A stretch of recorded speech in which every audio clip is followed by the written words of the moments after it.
Thank you, and welcome back.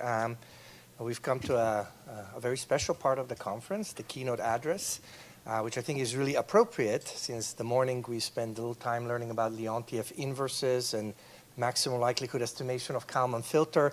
It's maybe time for somebody to step back and provide a little bit of a contextual context for what the theme is about. And I don't think there's a better person that's suited for that than our keynote speaker, Paul Antras, who is a Robert G. Ory Professor of Economics at Harvard University. He's also a research associate at the National Bureau of Economic Research, where he served as the director of the International Trade and Organization Working Group. Also a research affiliate at the Center for Economic Policy Research and a member of the CES IFO Research Network. Paul served as an editor of the Quarterly Journal of Economics from 2015 to 2020. He's a member of the Scientific Council of the Barcelona School of Economics. And among many other distinctions, he was awarded an Alfred P. Sloan Research Fellowship in 2007 and the Fundación Banco Herrera Prize in 2009. He's an elected fellow of the Econometric Society as of 2015, a member of the American Academy of Arts and Sciences in 2024. Paul's teaching and research fields are international economics and applied theory, and his most recent work focuses on global value chains, the interplay between globalization and interest rates, globalization and market power, and international relations, topics that are very much at the heart of this conference. As a Spanish citizen, Paul received his BA and master's degree from economics at the University Pompeu Fabra in Barcelona, and his PhD also in economics from Massachusetts Institute of Technology. It's my great pleasure to welcome Paul to give our keynote. Paul, the floor is yours.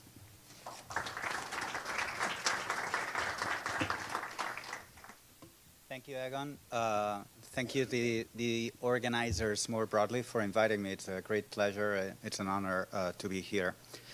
As Egon kind of hinted, I was asked to give a non-technical presentation, so it's going to be a bit of a higher level than some of the stuff we saw this morning, and the themes is going to be about the evolving role of the U.S. in global value chains. So let me tell you, give you a brief roadmap of what I want to do in the next 40 minutes. First, I'm just going to tell you things you know, okay? But sometimes it's helpful to see things you know and sort of have to fix ideas, see some figures. So I'm going to describe with a very long-run perspective in mind where is the U.S. in the world economy and where is the U.S. in GVCs. Then I'm going to talk a little bit about the economics of global value chains. That is how an economist like myself thinks about this concept of global value chains. Again, it's going to be non-technical, but it will be a bit more conceptual in terms of what I think are some of the main themes in this literature. Then, towards the end, I want to obviously turn to the current situation, describe briefly how I see the current policy environment.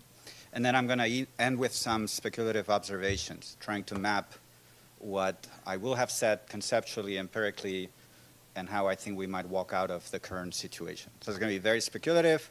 I might run out of time, but we can do the Q&A, and you can press me to get my speculations there. Okay, so the first thing I want to do is overview long-run trends. Let's start with the basics. The U.S. economy, if something defines the U.S. economy in the last 50 years, which happens to be my lifetime, since 1975, is its stability. Okay, if you plot log real GDP, log price indices, it's very steady growth. So that also reminds me, when one speaks at the branch of a Federal Reserve, one has to do so with great humility, in the sense that this is clearly a story of a success in managing the U.S. economy. In terms of the weight of the U.S. economy, in terms of the whole world economy, we hear a lot of talk about making America great again. Well, in terms of shares of GDP, I think the U.S. is basically where it was 50 years ago. About a quarter of the world economy is accounted for by the U.S. Certainly, it was higher right after the Second World War for good reasons. There were some peaks maybe in the mid-'80s and maybe early 2000s. But the U.S. is still a massive, very significant share of the world economy. Now, this could have played differently. Okay, it's always important to remember this. We have economies like Japan, which in the 1980s looked very strong, but if you look at the same series of GDP per capita, price levels, things don't look so good. There's a clear deceleration in growth. There's episodes of deflation. So obviously, the world economy was facing shocks that could have affected the US economy very differently than what it did. Similarly, in terms of shares of world GDP, I've shown you the US one. The story of Japan is different. That slowdown basically led to a less and less important share of world GDP accounted for by Japan. And the story of China is a story of ascent, coming basically out of nowhere. It's reached percentages of world GDP that are close to 20%.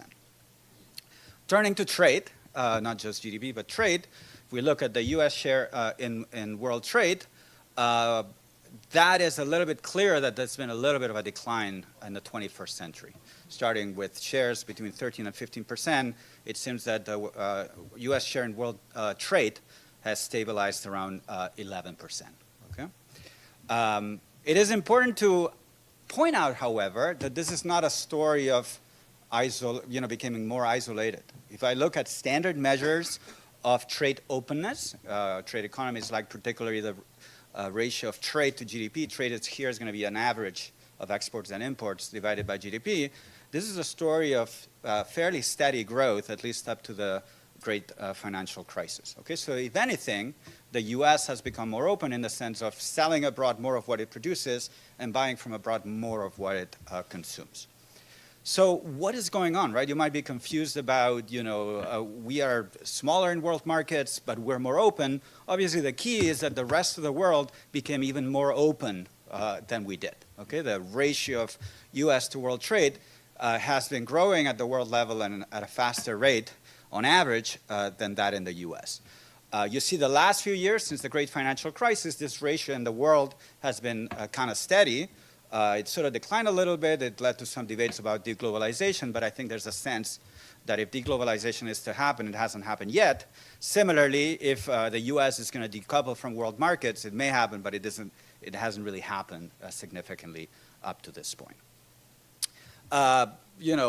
This higher growth of world trade in other countries is particularly well represented by China, or particularly driven by China. China growing a lot and being quite export-oriented.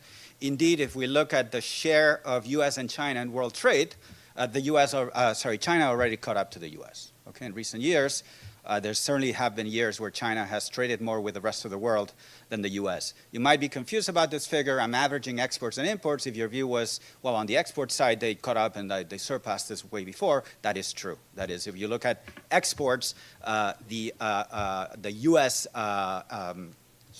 US export share is significantly lower than the Chinese one. Okay, so yes, we have become more open, but there's other countries that have actually become even more open or that have surpassed us in exports.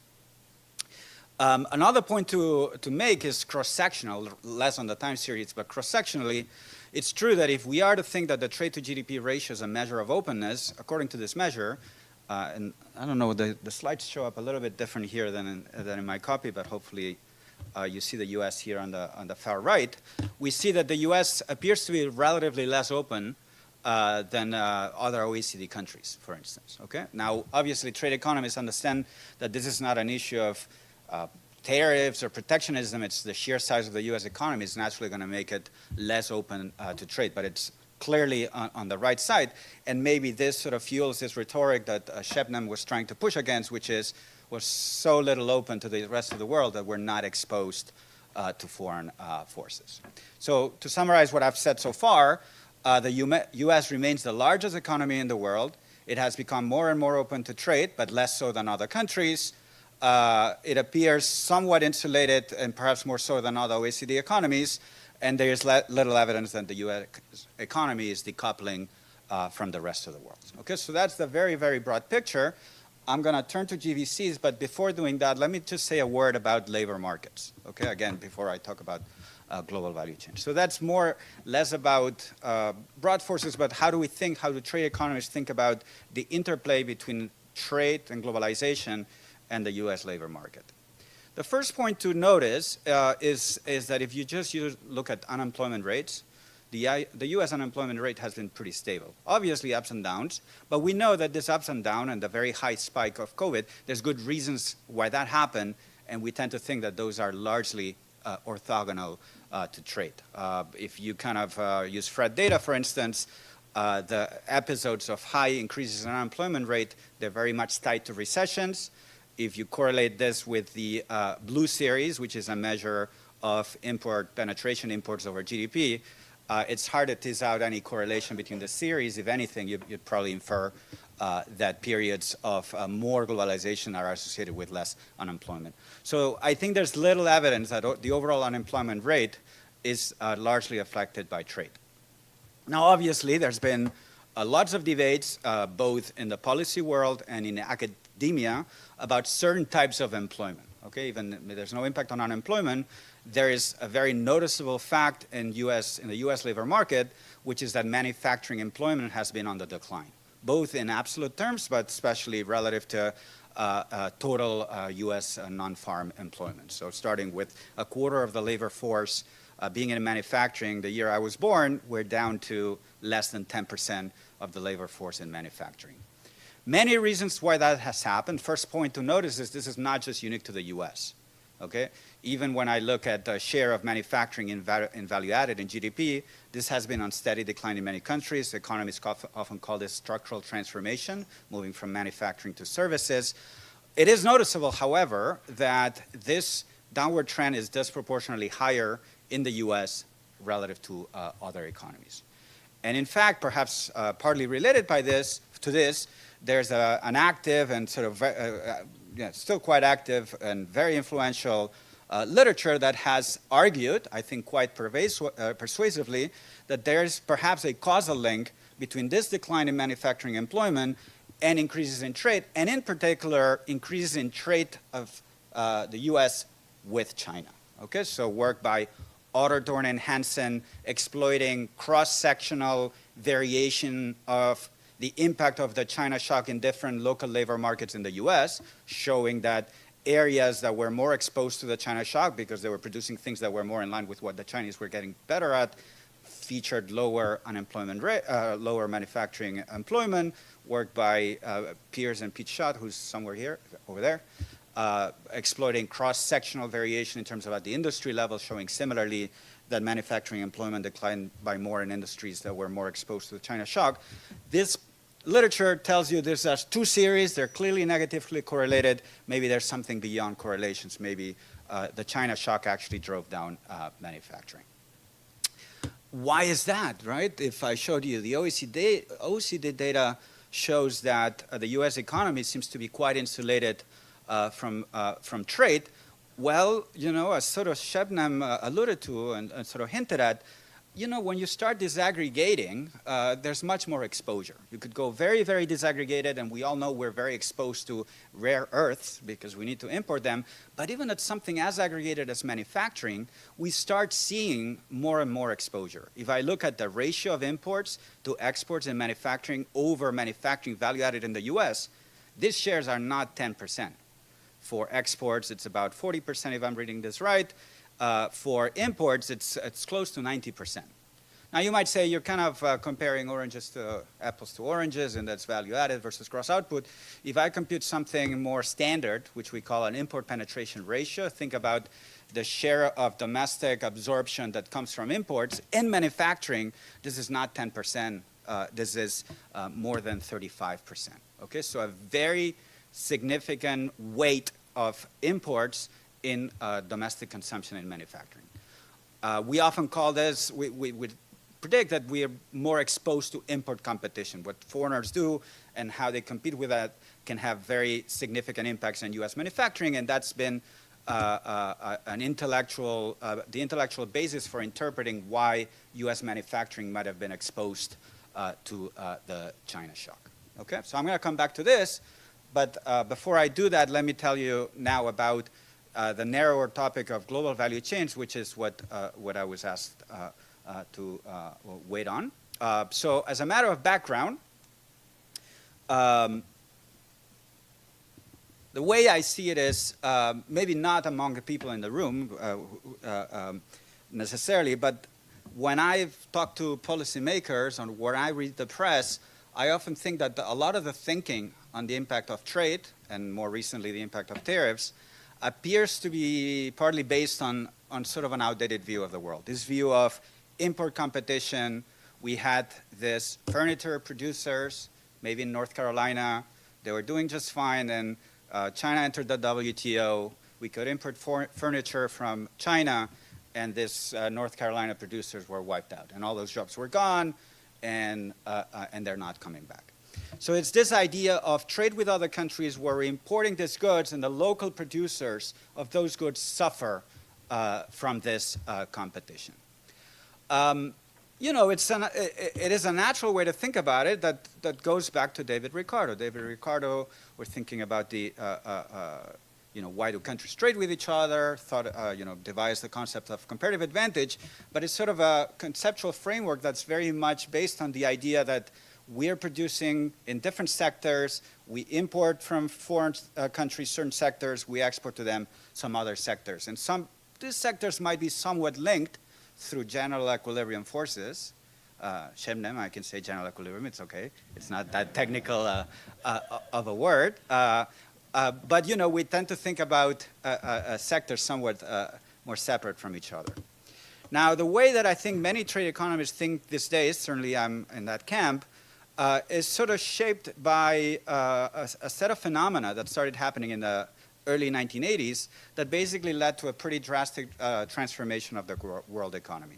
Essentially, we saw this fragmentation of productions across borders by which instead of exchanging finished products, cars, furniture, this and that, we basically took production processes that had largely been carried out domestically and we started doing different parts of the production in different places. And as a result, when I look at customs forms in the US, I'm not just seeing imports of cars from Mexico or imports of furniture from China. Very often what I'm seeing are intermediate inputs, components, things that are slices of much larger global value chains.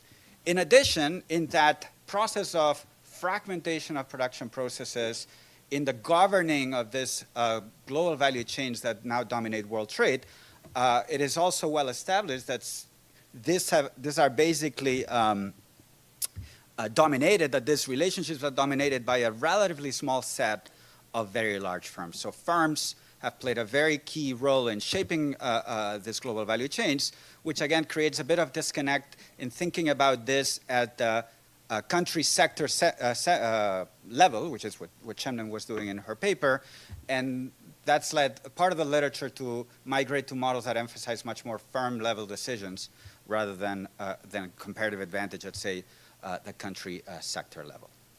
Now, conceptually, I'm not going to give you models. There's no time, and I think that's probably not the right forum. But let me briefly describe, in very broad terms, a particular taxonomy of global value chains. How do you move from this broad concept of sort of slicing global value chains, of buying inputs from abroad, of exporting? How do you move to frameworks that formalize that in a simple way? And one way that I found very useful in my own work is a taxonomy that was first suggested by Baldwin and Venables in a paper in 2013, which said maybe we want to think about two broad types of global value chains. Some that look like snakes and some that look like spiders. So all of you know what a spider looks like. Okay, so it looks something like this. If you were a bit sleepy after lunch, I'm going to wake you up pretty quickly. And this is what a snake looks like, okay? So that's what it looks to you. What it looks to me, a spider looks more something like this, okay, which is a production process that has a core part, the assembly, and then there's all these legs that converge to this core, which are bringing the parts and components into the assembly plant. An example would be the production of an airplane. Boeing has an assembly plant in Washington State, but obviously that plant is not doing all the parts of the plane. A lot of the parts are coming into the US. That had always been done. Planes were produced with hundreds of parts that were sourced from many places, but mostly in the US. When devising the Dreamliner a few years ago, Boeing moved to a different system where it was buying bigger chunks of the plane, and many of those were actually coming from abroad. So it's been estimated that about 70% of the parts of a Boeing aircraft are actually sourced from abroad. Okay, so this is a global value chain in the sense that when the US exports Boeing planes to other countries, those planes are going to embody a lot of foreign value added that was added in all the countries that you see listed there. Okay, and it's become really a global production process. Another example would be the production of the F-150. Some of you that might watch American football, I don't know this year, but last year had this commercials with a guy with a very deep voice talking about how Ford was 100% committed to being 100% in America, or rather assembled in America. That is a pretty meaningful caveat. There's also the fine print, right? What your parents told you, always read the fine print. So it turns out that if people have estimated the percentage of value of the F-150 that is actually US value added, and it's only about 55%. And as you know, the F-150 is a popular car in the US, but Ford produces many other cars that are very popular in other countries. I grew up in Spain driving a Ford Fiesta. Is that produced in the US? No, that was produced in Spain, in Valencia. And in fact, only about 40% of the Ford vehicles are assembled in the US. What do I mean by that? I mean that Ford is a company that, when trying to sell American branded products to the US, has laid out all these webs of spiders with all these assembly plants worldwide where the parts and components are converging. Okay, so maybe Ford should have said we're 40% committed to the US, but that probably would not sell all that well. What is a snake? A snake is also going to be a global value chain, but what makes it distinctive is that rather than having like this assembly and all these things converging there, these are production processes that we really want to dig a little bit deeper into the multiple stages that lead to final consumption or the final good. An example of that, and one that I've been sort of discussing over the years, but one that is particularly relevant to discuss these days, is the case of chips. Which Tommaso was talking about already, which, as you know, it's a production process that, yeah, ends up with a chip, but there's a lot of things that need to happen before the chip is put into your phone or into your car or into a drone. It ranges from the sourcing of the raw materials, the silicon, the purification of the silicon, the wafer fabrication, which is the core of the industry. But even after wafer fabrication, you're going to have to assemble the chips, cut them into boxes, send them to the end users. You could dig deeper and go to the wafer fabrication. The wafer fabrication is going to require some machines that to kind of allow the process to be highly precise. So it's a sequence of stages that need to happen in a predetermined manner. And what the history of the growth of global values chains is one where these parts of production that used to happen nearby, think about like an assembly line almost like in the same factory, this thing has been sliced across borders, and now the different stages are produced in different countries. And when we look at trade statistics, what we're seeing is slices of these things. We see, you know, the silicon being exported, the ingot of silicon being exported to the wafer fabrication plant. That's just one slice of a much longer production process. I mentioned farms, and I'll illustrate that in a second, but the semiconductors industry is very much one where you don't necessarily want to think about semiconductors as a sector. You might want to understand who are the players in that sector. In part is because of issues of understanding the decisions that go into the industries, but it might be relevant for issues that Susan was talking about at the beginning about diversification or lack thereof. As you know, NVIDIA has been one of the it's the largest company by market value at this point in time. It's specialized in very precise type of chips that at this point in time only TSMC in Taiwan can produce. We also know that TSMC in producing those chips requires certain types of very specialized machinery that are only produced by ASML in the Netherlands. In producing those machines, for those machines, they need certain lenses that are only produced by Zeiss in Germany. So this is a story where, to understand all these nodes, you really want to understand these firms and where do they emerge, where do they produce, could they be producing in more than one country like TSMC now producing chips in Arizona.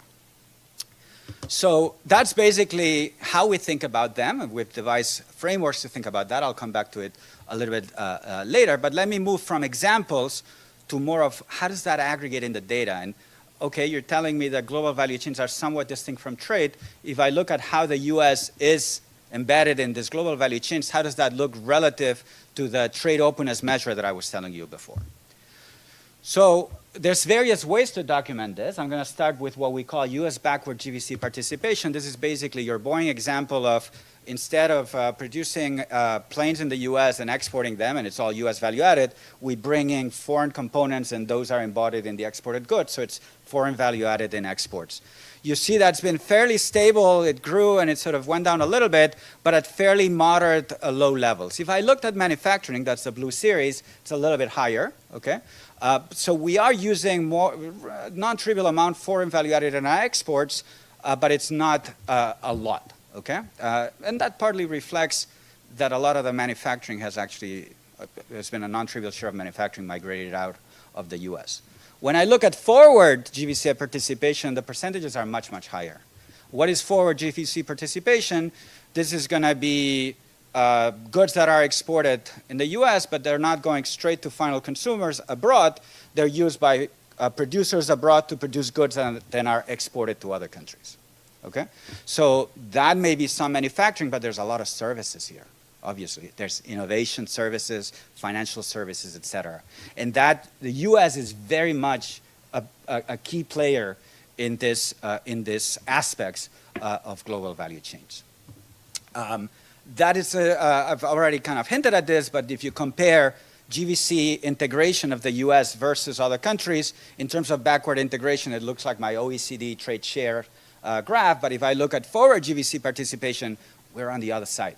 Okay, so yeah, we're maybe trade to GDP ratio is not very high, but if you think that GVCs are dominating more and more world trade, we are key players on some aspects of it, and I think that's something important to argue. Then you can add those measures. I don't know if the right thing is to do is to add them, then it doesn't look so impressive, but you know, I think this aspect that I'm pointing out here is particularly relevant.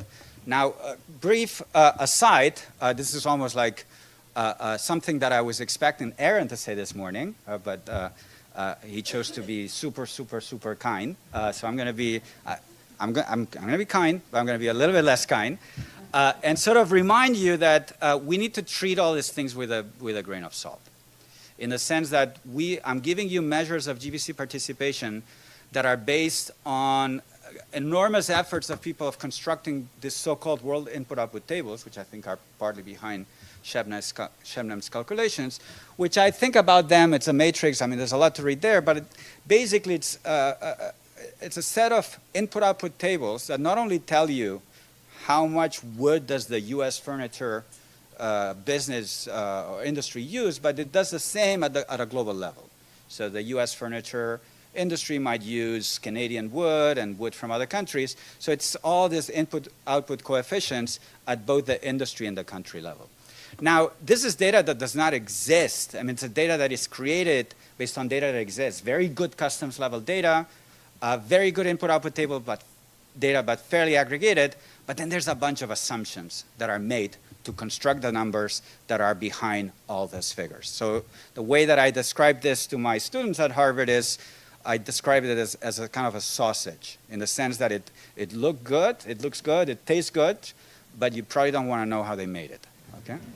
So, and you know, the reason I mention Aaron is some of his recent work is actually very nicely illustrating how if one goes at the firm level, at firm-to-firm transactions and things like that, one sees some obvious biases in these measures. And the biases, for reasons that I probably don't have time to go into, tend to underestimate the extent to which the US is embedded in these global value chains. In a nutshell, what happened is that the same firms that are exporting a lot from the US, those are the same firms that tend to import a lot.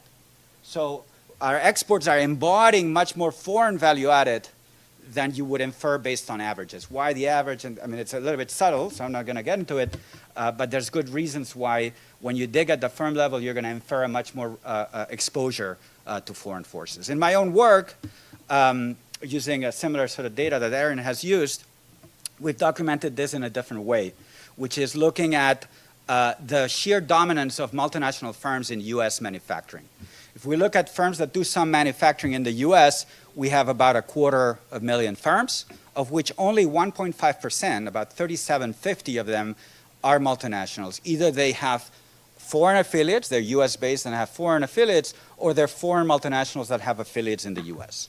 Even though there's only 3,750 of these firms in all these various manufacturing sectors, these firms account for 57% of the employment of these firms. This is not US employment of these firms.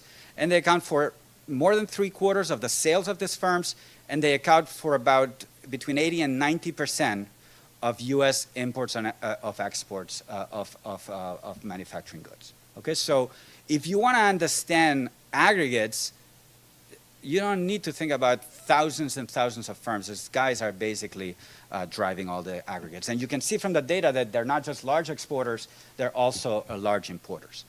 Now, obviously, these are very large firms, and we know from Pete Schutt's work and any other work that large firms tend to export much more and import much more. But the fact that they're multinational is important. If you look at US-based multinationals and you look at not just what they do in the US, how much they export, they import, how much they produce locally, but you look at what they do abroad, it turns out that their foreign operations are close to 3/4 of their domestic ones. Meaning that a lot of their business, think about Ford selling cars worldwide, a lot of their business is abroad. And that tells me that firms that shape US importing and exporting, they have massive exposure to foreign markets. Again, another sort of point that perhaps the trade to GDP ratio measures might not give you all the answers. Briefly, another point, and that sort of also connects with something that Susan was saying at the beginning, the issue of diversification. We pointed out in a paper a few years ago using 2007 data that if you looked at sourcing, where are US firms doing manufacturing in the US, where are they sourcing the inputs they need for production, I gave you the example of Boeing with all these parts and they were a country of origin, and you could imagine that there's only one supplier of wings for Boeing. So that's more generally true. The median US importer is buying inputs from a single source. Okay, that's 2007 data. More recently, there's work by Beata Jaworczyk, Piers, and Wisniewski that has shown that's still true, was true in 2017. But they also pointed out something quite interesting, which is sometimes looking at the median firm is not the right thing to do. Okay, you might want to look also at what the bigger firms are doing. And they argue that if you look at the very large US importers, they don't look as much as Boeing, they tend to be much more diversified. Okay, so if, 80 to 90% of US imports are accounted for by very large companies that are diversified, it's less clear in that sense that we are as exposed to risks as you would have inferred otherwise. So taking stock, US has become more open and more integrated in GVCs, but less so than other countries, particularly in terms of backward GVC participation. Forward GVC participation is more relevant. For manufacturing, GVCs are of first order importance in shaping US output and employment. If you want to think about manufacturing employment, bear in mind the bulk of that employment is associated with firms that have non-trivial operations abroad because they are multinationals. And precisely a small number of large multinationals accounts for the vast majority of US manufacturing trade. So given this, this empirical background, let me tell you in 5 minutes, give you a sense of how do we move from here to modeling, and how do we, folks that are thinking about global value chains from a firm level perspective, how do we think about this? What do we think are the sort of things that we should expect in the data? And how do we interpret some of the evidence that we're seeing coming out from our models and from models that other people are putting on the table. So the key questions that motivate this literature is, of course, when we write down trade models, we understand there's interdependencies. Exports and imports are not separate from each other. They're tied by general equilibrium forces. But what this literature is pushing is that the interdependencies really are at the firm level or at the chain level.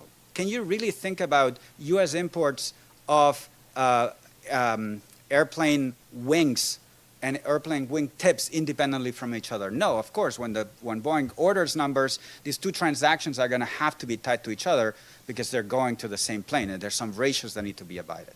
Similarly, when there's shocks that happen at 2, 3, 4 downstream stages from where production happens, there's going to be an interdependency in this transaction. So when I look at customs forms, I need to understand that I can't treat those customs forms as being independently determined from customs forms that are collected from countries that may be very far away. So the short answer is no, we cannot treat them as independently. Can we ignore the key role of large firms in laying out GVCs? My answer would be no. Shebnem might disagree because the models that you don't disagree. Okay, great. So this is on the record. Yeah. You might want to come back to this in the Q&A.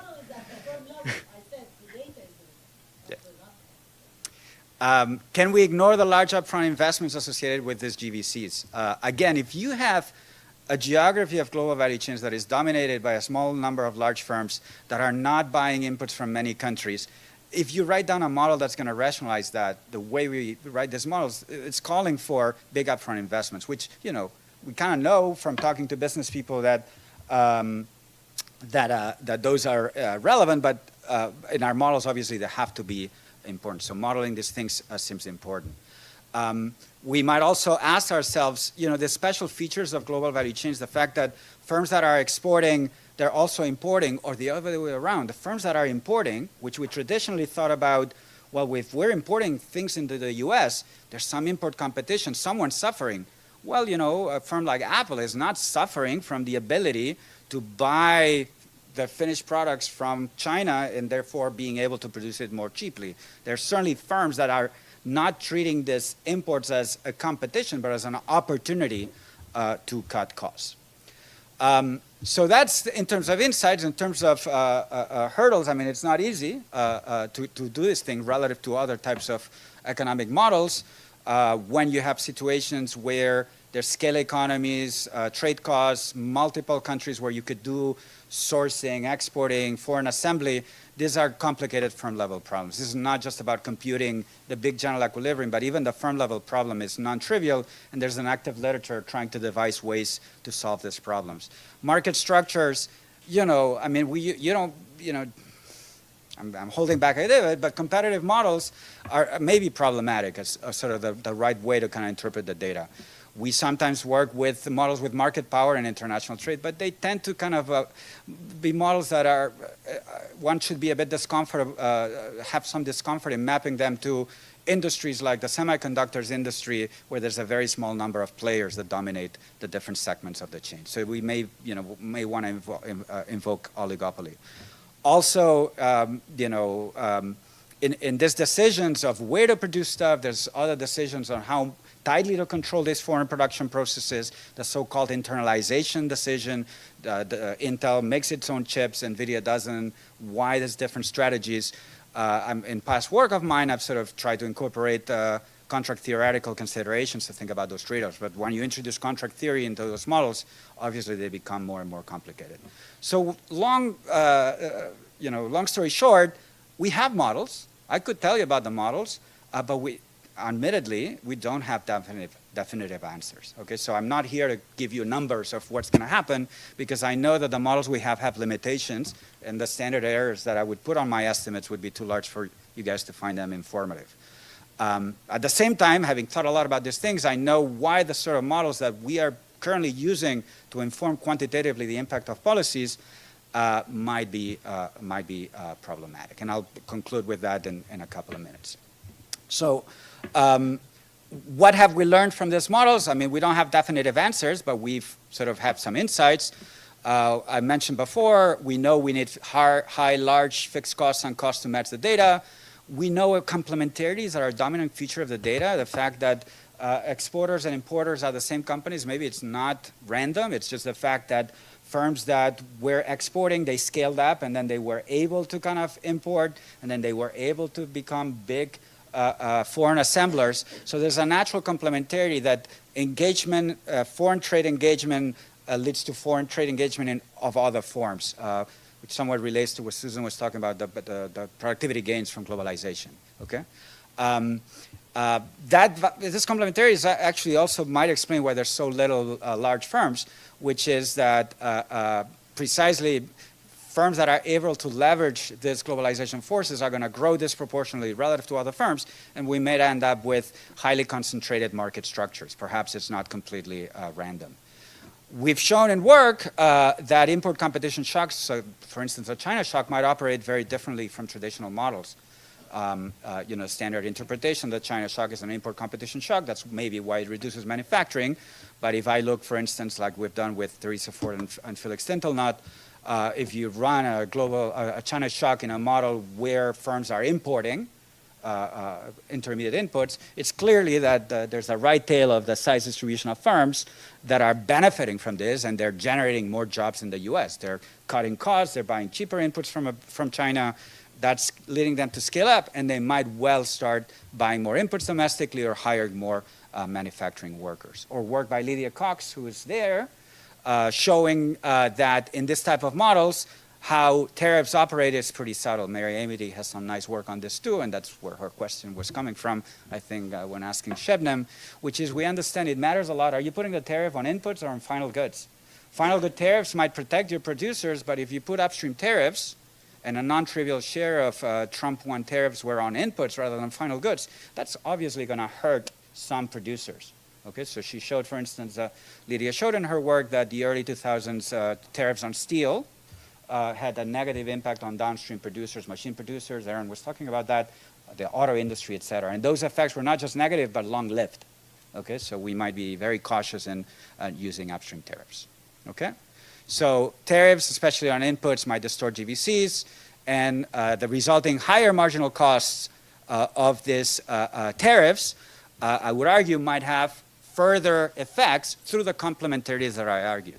If I was importing something and paying a low cost for it, but now I'm facing a higher cost because of the tariffs, that's going to lead me to scale down, which might lead me to scale down in some of my exporting activities, or might lead me to buy less inputs from other sources, might lead me to shut down some other plant, and that size-reducing effects might end up with outcomes that look very different from the typical tariff protecting you and leading to you to higher activity. Okay, so it's not obvious in this line of models that the end result of a tariff or a set of tariffs or uniform tariffs is going to be more activity in the U.S. than otherwise. You Shebnem in your paper, you had that, your tariffs were contractionary, but I was pushing you on this because it's hard to get that in traditional input-output models of the type that you were building on. And this is not just theory. There's a very nice paper by my colleague Mark Melitz with Hetmeyer and Young looking at the auto industry, at EVs in the auto industry, showing that if you put tariffs on assembly, but also on batteries, it's not obvious that that's going to redirect EV production into the U.S. Actually, in some of their counterfactuals, the overall amount of EV production in the U.S. goes down, even though you're putting these tariffs to protect this. Why? Because maybe it's hard to produce batteries in the U.S., so unless you remove those tariffs, that's not going to work. Okay? So where does that leave me? Current environment. I've been already anticipating this. We're thinking more and more about tariffs since April, but even before with the tariffs that were imposed during the first Trump administration. Geopolitics, I'm going to skip because Jeff is coming up next, but we know that more and more trade is sort of falling along geopolitical lines. And we've observed non-trivial changes in the structure of U.S. trade. The U.S. is not deglobalizing, I mentioned that before, but we have observed a shift of imports from China onto other countries, Vietnam, Mexico, and so on, something that Alfaro and Chor have called a great relocation. In their recent work, they've also shown that the most recent set of tariffs, the Liberation Day tariffs, have also had an impact on sources of imports. That is, we are substituting away from the set of countries that were faced with higher tariffs. So the key question, I think, and it's too bad I'm out of time, but it's, will this President Trump policies undo the China shock? We had this import competition shock. Now we seem to be putting tariffs that are reducing trade with China. Is that going to bring back manufacturing? Hopefully it's clear from my discussion of this sort of thinking in global value chains that the answers we get there are much less obvious. Okay, I'm not going to tell you yes or no, but I know that it's much more complicated. In the data, we know that for now at least, manufacturing is not coming back. So maybe it's too early to tell, but certainly there hasn't been a spike of manufacturing production as a result of the recent tariffs. I'm going to leave that for Jeff, but this is my challenge to you, Jeff. I don't know how to explain this. If I look at tariffs after Liberation Day, average effective tariff rates, they are much higher for what we would have called US-leaning countries or non-aligned countries than for the China bloc, which questions me. The second counterfactual you were doing, Shebnem, was awesome, but we seem to be in a situation where, if anything, we're beating up on our allies more than our non-allies. So I don't know if a political scientist is going to be able to make sense of this, but I'm going to, I think I'm just going to conclude saying that standard trade models predict that if tariffs persist, economic activity and manufacturing in particular should be redirected to the U.S. It's not happening. Perhaps it's too early to tell. Standard models of the type that Shebnem talked about without the nominal rigidities would also predict optimal uniform tariffs that are very high, 20–40% range. So the current environment looks pretty good in terms of, we managed to live by all these tariffs. There's close to no retaliation. According to these models, we are in a sweet spot. I'm not so sure. Why? Because the standard models are models that I think have features that I think are not in line with many of the things that I see when I look at the data. And, precise, I could have put your numbers are a bit better, but looking at quantitative work, trying to document the impact of tariff wars on various countries, what comes out of the standard models that ignore these firm level dimensions are optimal tariff rates of like 88% in Taiwan that to me make absolutely no sense, right? It makes sense in terms of economic mechanisms if you understand, how big market shares of Taiwan are in some sectors, but there's clearly something missing in these models, let alone the geopolitics of we all know what would happen if Taiwan put a 90% tariff on the US. And I'll leave it at that. Thanks.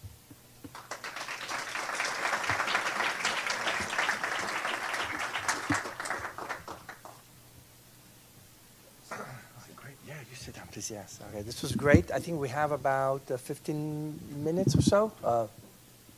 Well, we have some time for some questions, right?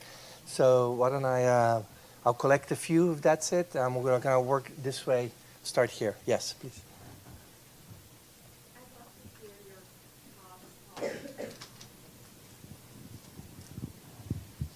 How do you think about the role of exchange rates in thinking about whether you should really expect some of the manufacturing to come back to the United States or not? I understand that the focus is on tariffs, but in reality, the effective price or cost is what matters in determining whether the value-add chain wants to bring something back or not. Thank you.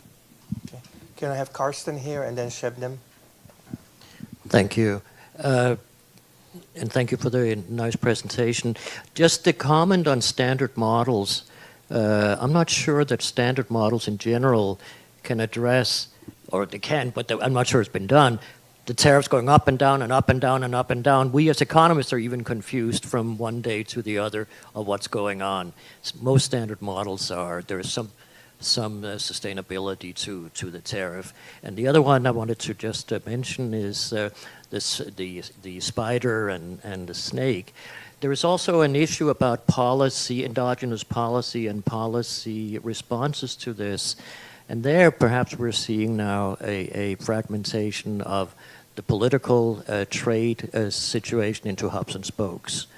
Where there's some nations that are becoming senders and others are signing into these hubs, i.e. the spokes. Thank you. Let's take Shebnem and then Paul will. Paul, this is great. Since you just raised a couple issues and then I realized maybe I wasn't clear during my presentation, I fully agree on the whole firm level and how the input-output data we have is kind of this sausage. But I would disagree that we do want to understand how the sausage made so that we can do better, right? So again, this came also during Aaron's talk. Our model is firm level monopolistic competition, and there's a very serious pricing structure there, even without the rigidities, right? I mean, so it is never meant to be like this kind of sector level model. So it is global general equilibrium, but it is, there's a firm level pricing decision. And here, how I'm going to differ from you. That firm you can take as a multinational. I mean, multinational is also in our paper because we obviously going to have the capital flow side of it, and then that's, FTI is going to be a big part. What is important, I think, the way we do it, and we are limited by the input-output matrix, I fully agree. We would love to have it firm to firm, but it's just not going to exist firm to firm. And if you just say, you know what, I still don't need firm to firm everyone, as long as I have 2,000 US multinationals, I can do this. That I would disagree. You can learn a lot from that, but I would disagree because it is just going to be the price at the border, right? So we know from all this very detailed micro work that there is this entire domestic distribution side, like Felix's wine paper, for example. They studied 2018 wine imports, like getting amazing data from the largest importers and retailers in the United States. And you start with 25%, you end up 7% price increase on the consumer. And in that process, there are several sets of markups. So our point is like, let's put all that in the model, have the model as detailed as you have, and let's work on the data. So you do global general equilibrium with firm level data, Right now we do it with the input-output because this just doesn't exist. That's why. But I fully agree with you that how largest firms, largest players price this, not just on the import-export margin, but also domestically, is at the end what is going to help Susan when she thinks about inflation-output trade-off. That's what we want to do. My entire career is about like bringing firm-level data to answer macro policy questions, right? Our point is like to answer that macro policy question, inflation-output trade-off, you need more than what is happening on the border and who is the large player there. I mean, model incorporates all that, but it comes down to what you do in the data. The geopolitical thing is also a very good one, right? It's endogenously going to change. I mean, Jeff is going to tell us more. The examples we put up there is all based on the existing work of Laura, Gita, They are saying, like, okay, this is how he's changing. We'll say, okay, let's take this author's word and then see within that change, once you have these, cost shocks, cost push shocks, markup shocks, and all that, and how it's going to change everything. So in that sense, I think, we fully agree. The problem is not having the enough micro level data. Not, I think the models. We can go very flexible and detailed with the models, bringing this global value chain structure. I mean, that's the whole idea. And I said the parts and assembly, we all have it because it's off the back and forth. That's the second round and the nonlinearity. That's why those numbers end up being large, exactly because of the channels you are suggesting. Okay. Why don't I let Paul answer these questions, and we'll do another round. Perfect. So thanks for engaging. They're great questions. So the first one on exchange rates. That's a hard one for me. Okay, but so let's go back first to how do we think about the links between tariff and exchange rate. So typically, and that certainly was the case in the first Trump administration, we typically expect the tariffs to come with a dollar appreciation. Okay, which if anything is not going to be helpful for bringing back manufacturing. So some people saw some sort of inconsistency if you look at the Mar-a-Lago Accord documents and so on. On the one hand, we want to bring back stuff, but we want tariffs, and it leads to an appreciation. And then Liberation Day comes in, and it's like, okay, the dollar depreciates big time. So what's happening? Is it that our models are not good at predicting the impact of tariffs on the exchange rate? My reading is different, which is we all saw what happened on Liberation Day, and it looked a tariff shock, but it also looked like an institutional shock. Okay, and that obviously is gonna, it's gonna lead to ramifications. It's gonna lead to increases in uncertainty and lots of things that might be making people pull out of the U.S. And that's why a depreciation happened. And it's still a few months later, the dollar's not where it was. Is that going to bring back manufacturing? So we can debate about whether that was purposeful or not. I don't know. I don't know how important that is. Is that going to bring back manufacturing? It hasn't.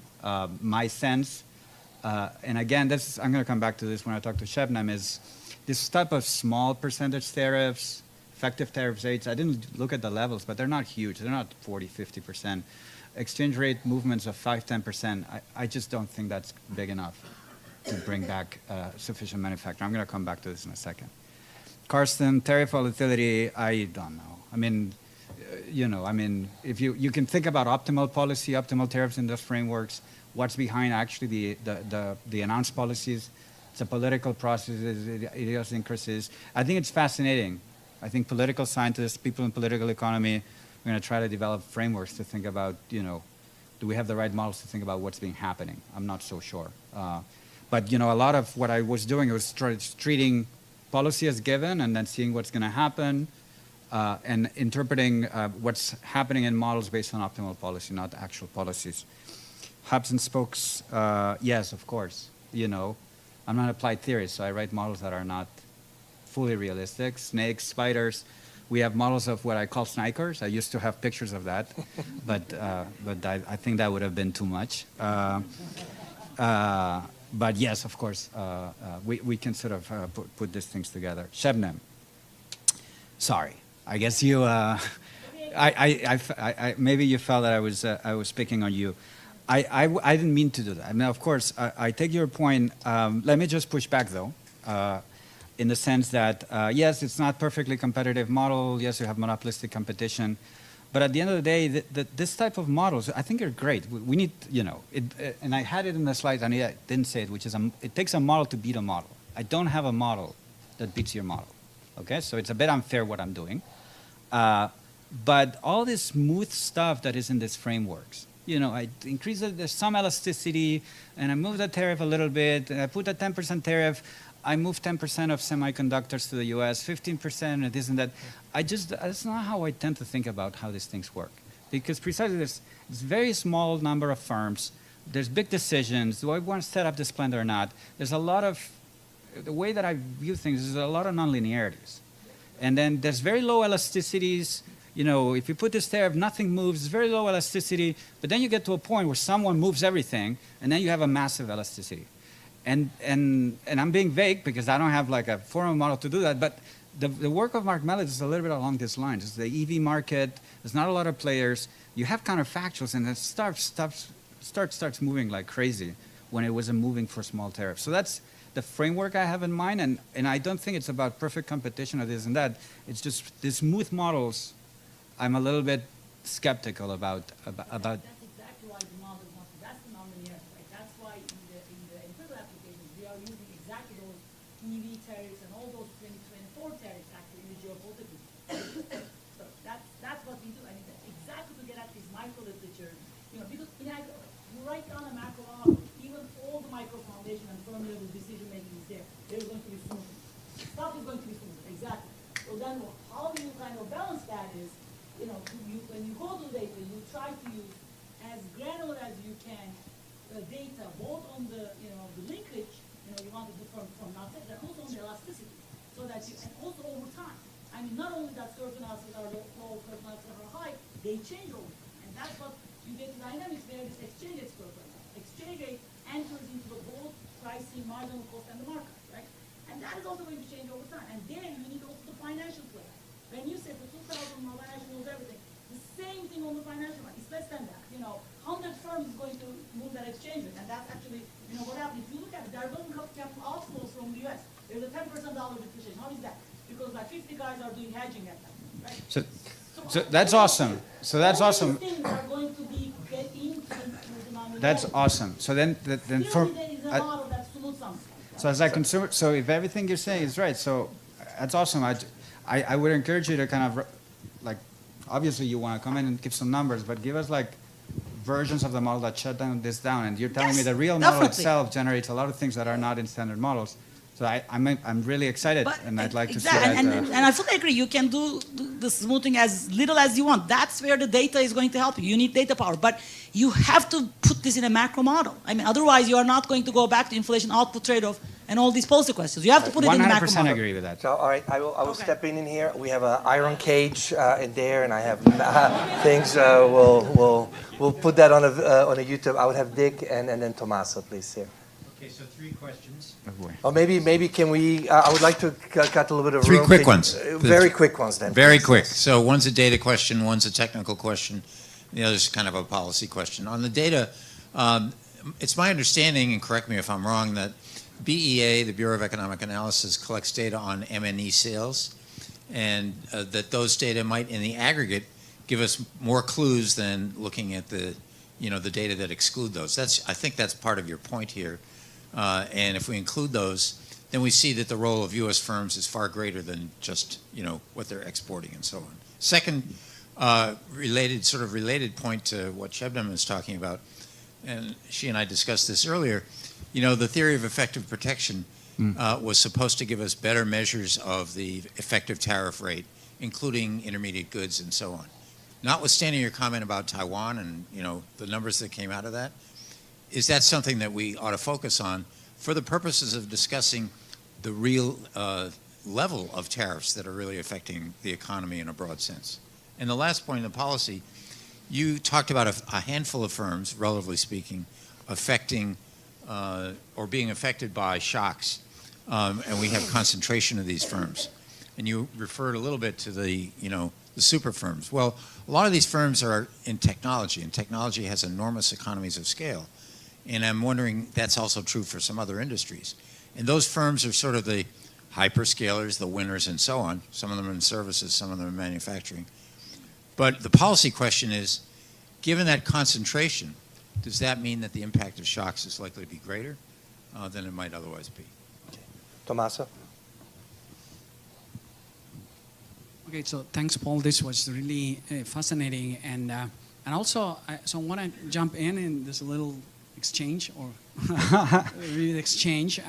So I think correct me if I'm wrong. One message that you're trying to send us here, among many, is well, if you look at global value chains, there is a lot of granularity in the sense of Acemoglu, Gabex, and so on, right? That looking at what happens to large multinationals that dominate these supply chains is very important.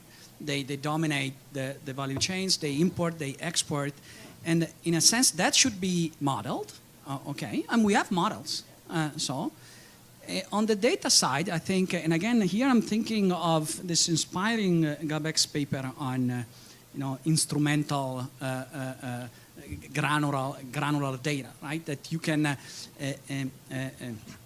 learn a lot about the aggregate effects if you look at shocks to single granular firms, right? And I think we probably the data problems that the Shebnem talk about, well, it could be partly alleviated if we, try to look more, if we are interested in the aggregate effects of trade shocks or shocks to global value chains, let's look at these multinationals. Let's look at the data for those firms, because what happens to those, even if there are tariffs on those firms only, we can extrapolate a lot of the aggregate implications, so in an instrumental variable sense. Okay. Paul, you want to answer? Yeah, I'll be super brief. That's okay. We still have a few minutes. So on your questions, the first one, it's my failure. I mean, that's exactly what I was trying to do. Okay, I had a table with multinationals in the U.S.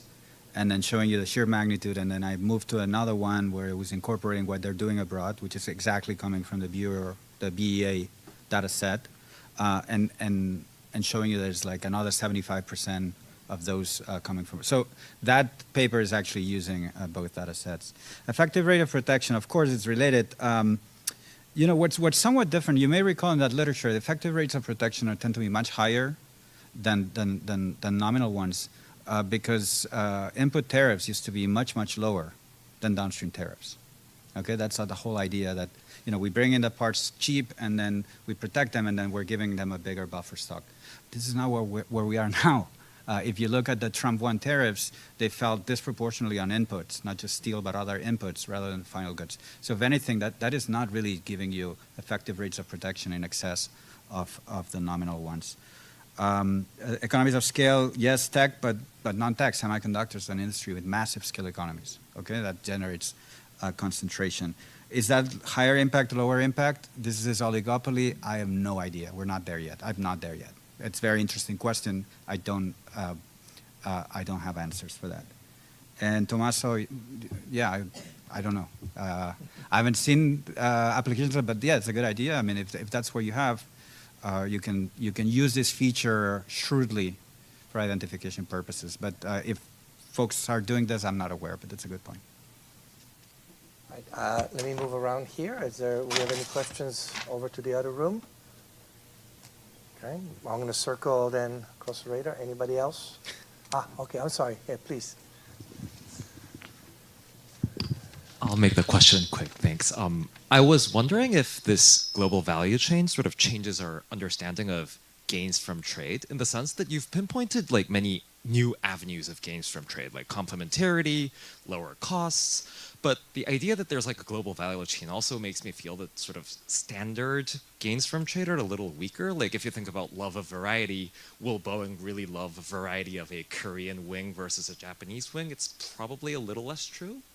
Like based on these, like does the sort of aggregate gains from trade look larger, smaller, or is this an area for future research? Yeah, no, I mean, typically gains from trade in these models tend to be larger. I mean, you don't need firms for that, but just sheer input-output links. In models of snakes, for instance, with multiple stages, you could get much, much higher gains because the way I think about it is, you know, relative to the world in which the cars were all produced locally, and now we have all these parts of the car that we can do anywhere. You're tapping on the comparative advantage of all these parts when before you're going to have to do everything at home. So, so in principle, and there's a work by Mallets and Writing that shows that in principle, the gains from trade could be unboundedly large if we had like unboundedly large value chains. In practice, quantitative models don't generate unbounded gains from trade because we're constrained by data. And in the data, the gross output to GDP ratio is about 2, in manufacturing is like 2.5 to 3. It's not 80, which is what would come out of frameworks with many stages that are sort of traded. So short answer, yes, bigger gains, but don't think about it jacking up gains from trade by an order of 5 necessarily. All right, I think we're at time, so please join me in thanking Paul for a stimulating lecture. Thank you. All right.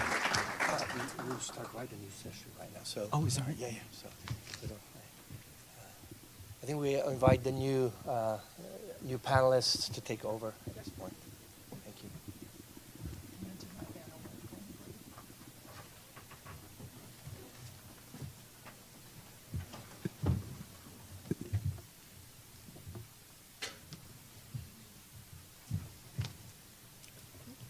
There you go.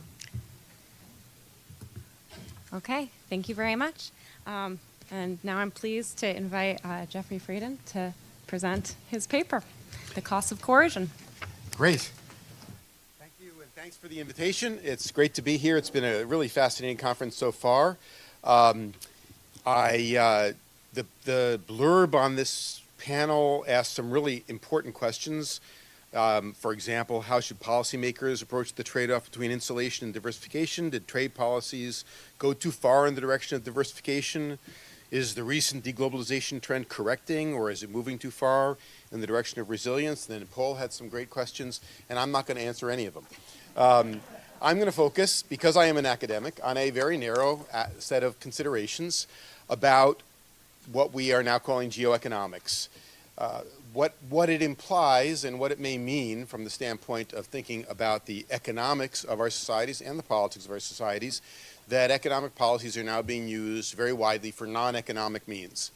So let's start by noting that all countries are not equal, as we have seen, that some countries are at the center or towards the center of a trading network. The US, and then if we were going to turn the globe around, you'd see China and Germany. You see there is very important in trade. The global financial network, as usually measured, has the US and the UK towards the center of them. And we know from life, as well as economics, that being central to a network among people and among countries provides a lot of power, often asymmetric power. In the international economic realm, it implies and has been used to interrupt or transform the way that trade is carried out, or to tax it, to change the ways capital flows move, the way capital moves around the world, to seize, freeze assets and use them for a variety of purposes, perhaps. Economic power can be used. So the question I'm going to ask is, what's the counterpart? Life is full of trade-offs. Nothing comes easy. Nothing's free. And I want to ask us to consider what we are giving up when we think about using economic policy for non-economic purposes. The term that's generally been used, you've heard a bunch of it today, is geoeconomics, the use of economic tools for geopolitical purposes.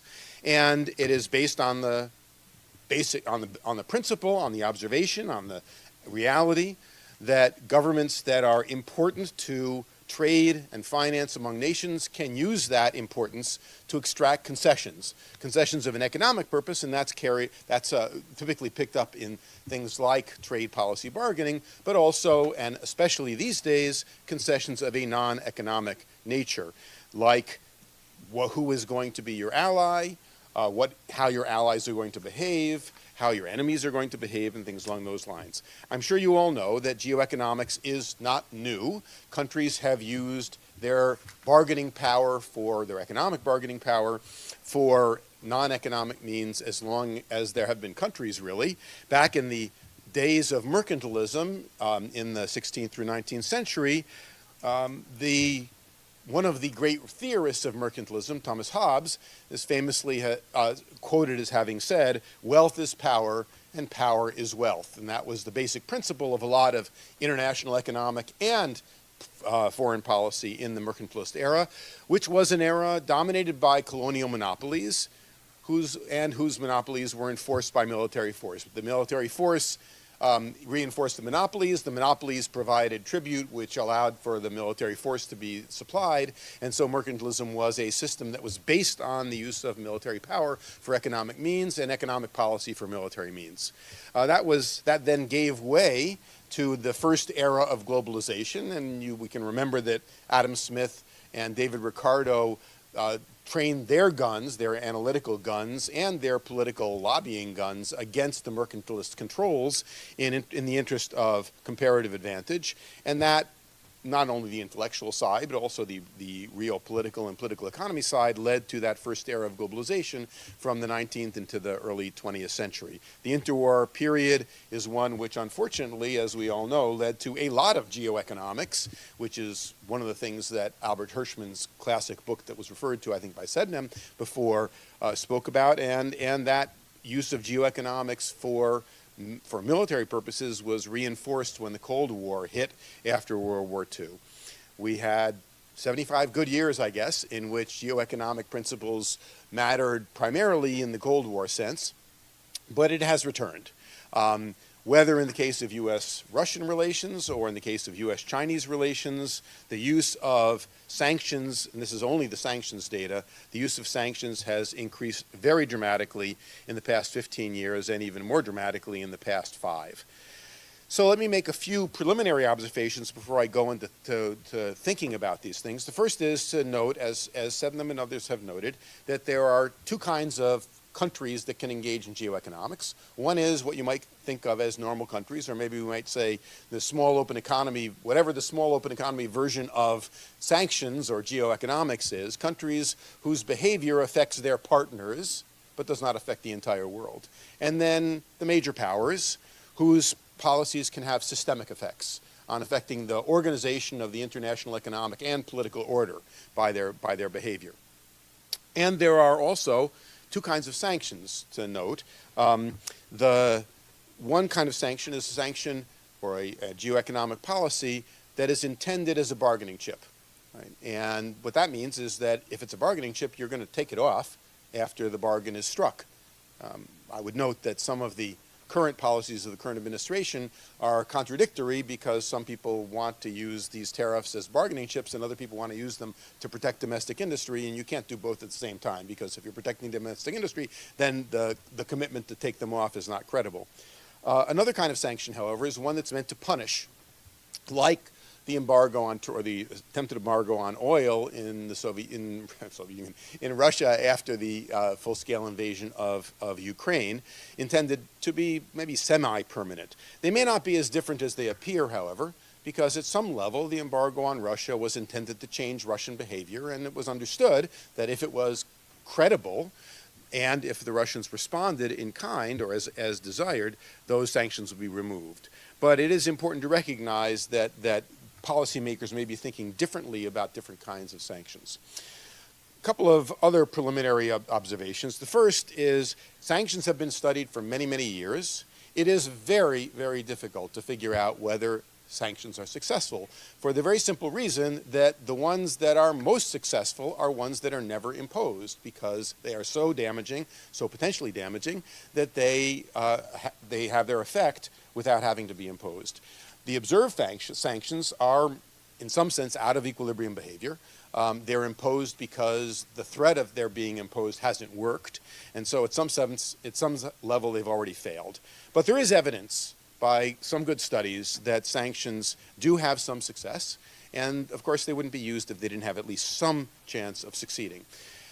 The second thing that I'm going to mention as a preliminary observation, which is important because it's going to structure most of the rest of my talk, is that sanctions are imposed because they're expected to provide some benefit to the country that's imposing them. Geoeconomic policy is about costs and benefits.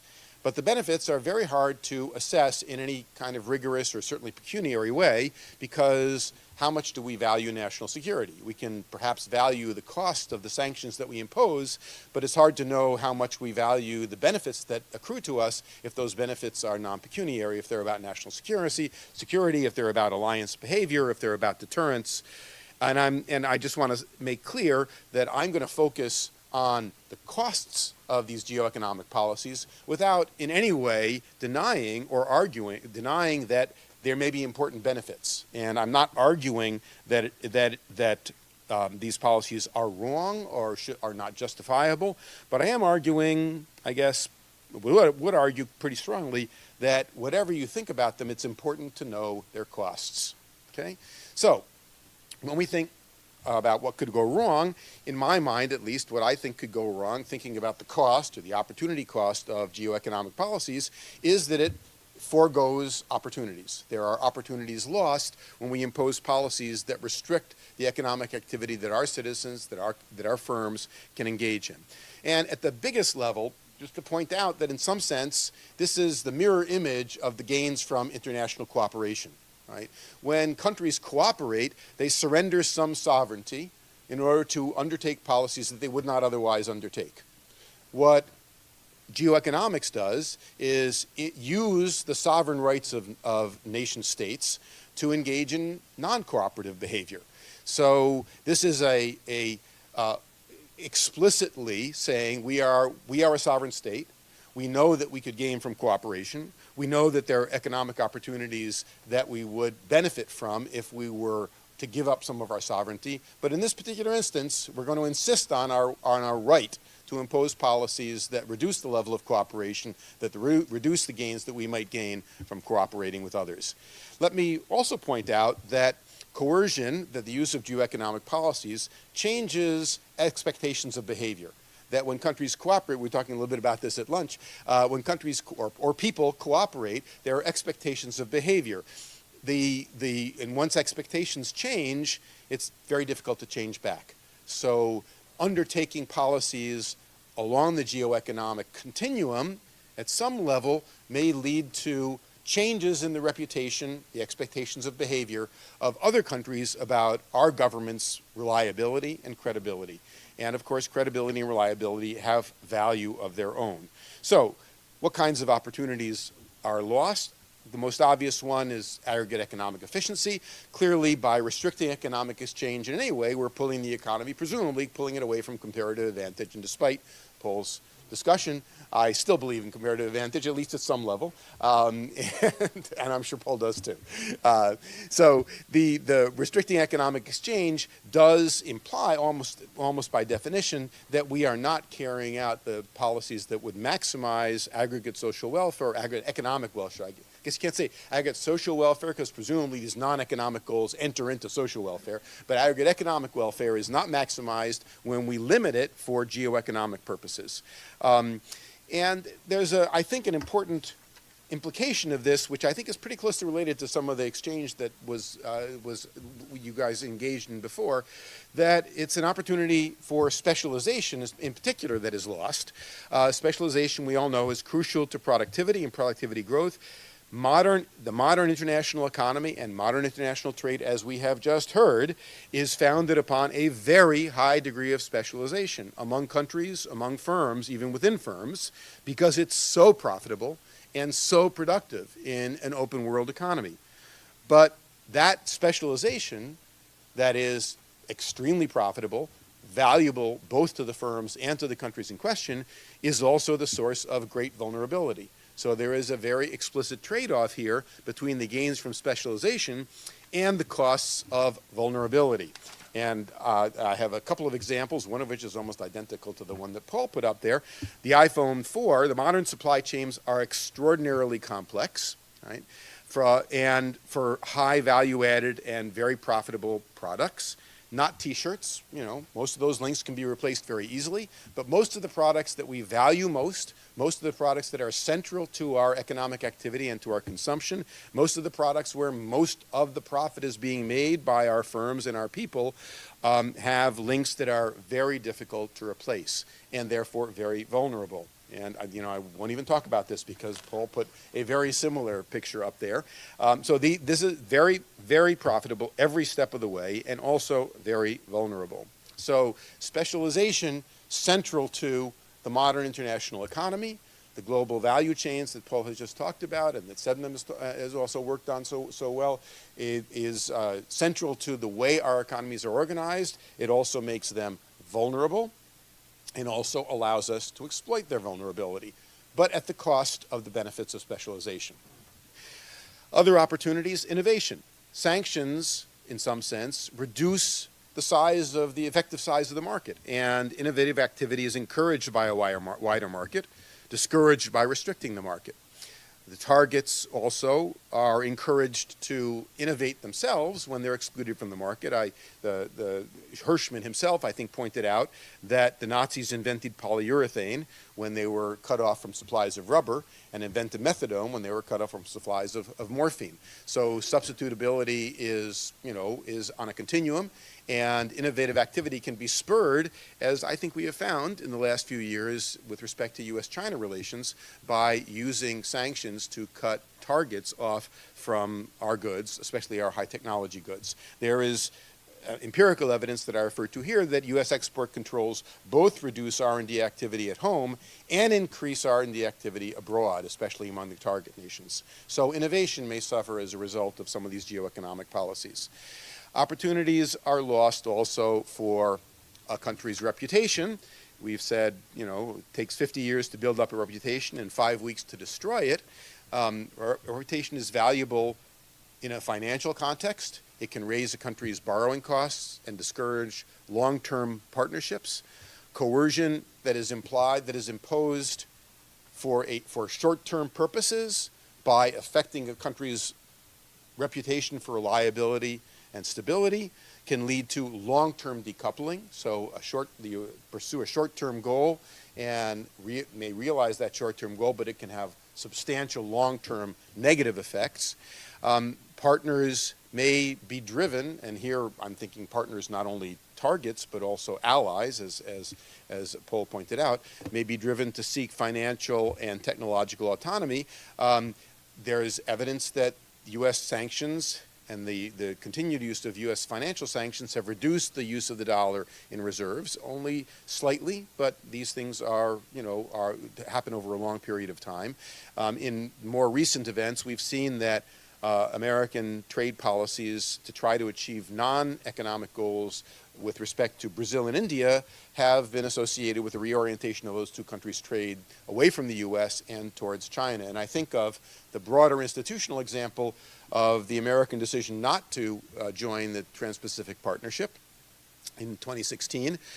The other countries that were in that TPP didn't decide that it was a bad idea just because the U.S. wasn't going to join. They decided it was a perfectly good idea, and we now have the progressive and comprehensive Trans-Pacific Partnership, an association organization that was originally designed by the U.S. to isolate China. Now, since China is trying to join the progressive and comprehensive TPP, looks like it may become an organization that will isolate the U.S. from countries that did create the TPP. So, in some sense, there is the concern that in the attempt to achieve short-term geopolitical goals, a country may be trading off longer-term economic activity and economic goals. So these are, another thing I want to point out is that we have been typically talking about countries as applying these policies and countries as realizing the benefits and the costs. But the reality is all politics is local in some sense, and that what a country does in its geopolitical realm, what it does in its economic policy, has distributional effects. That distributional effects have an impact on the policies that are pursued, and the policies pursued have a distributional impact themselves. So some of the geoeconomic policies we talk about have benefits for particular groups. If we think of imposing sanctions in order to achieve market access or regulatory forbearance for big American firms, you're asking the American public to bear costs that are then realized as concentrated benefits.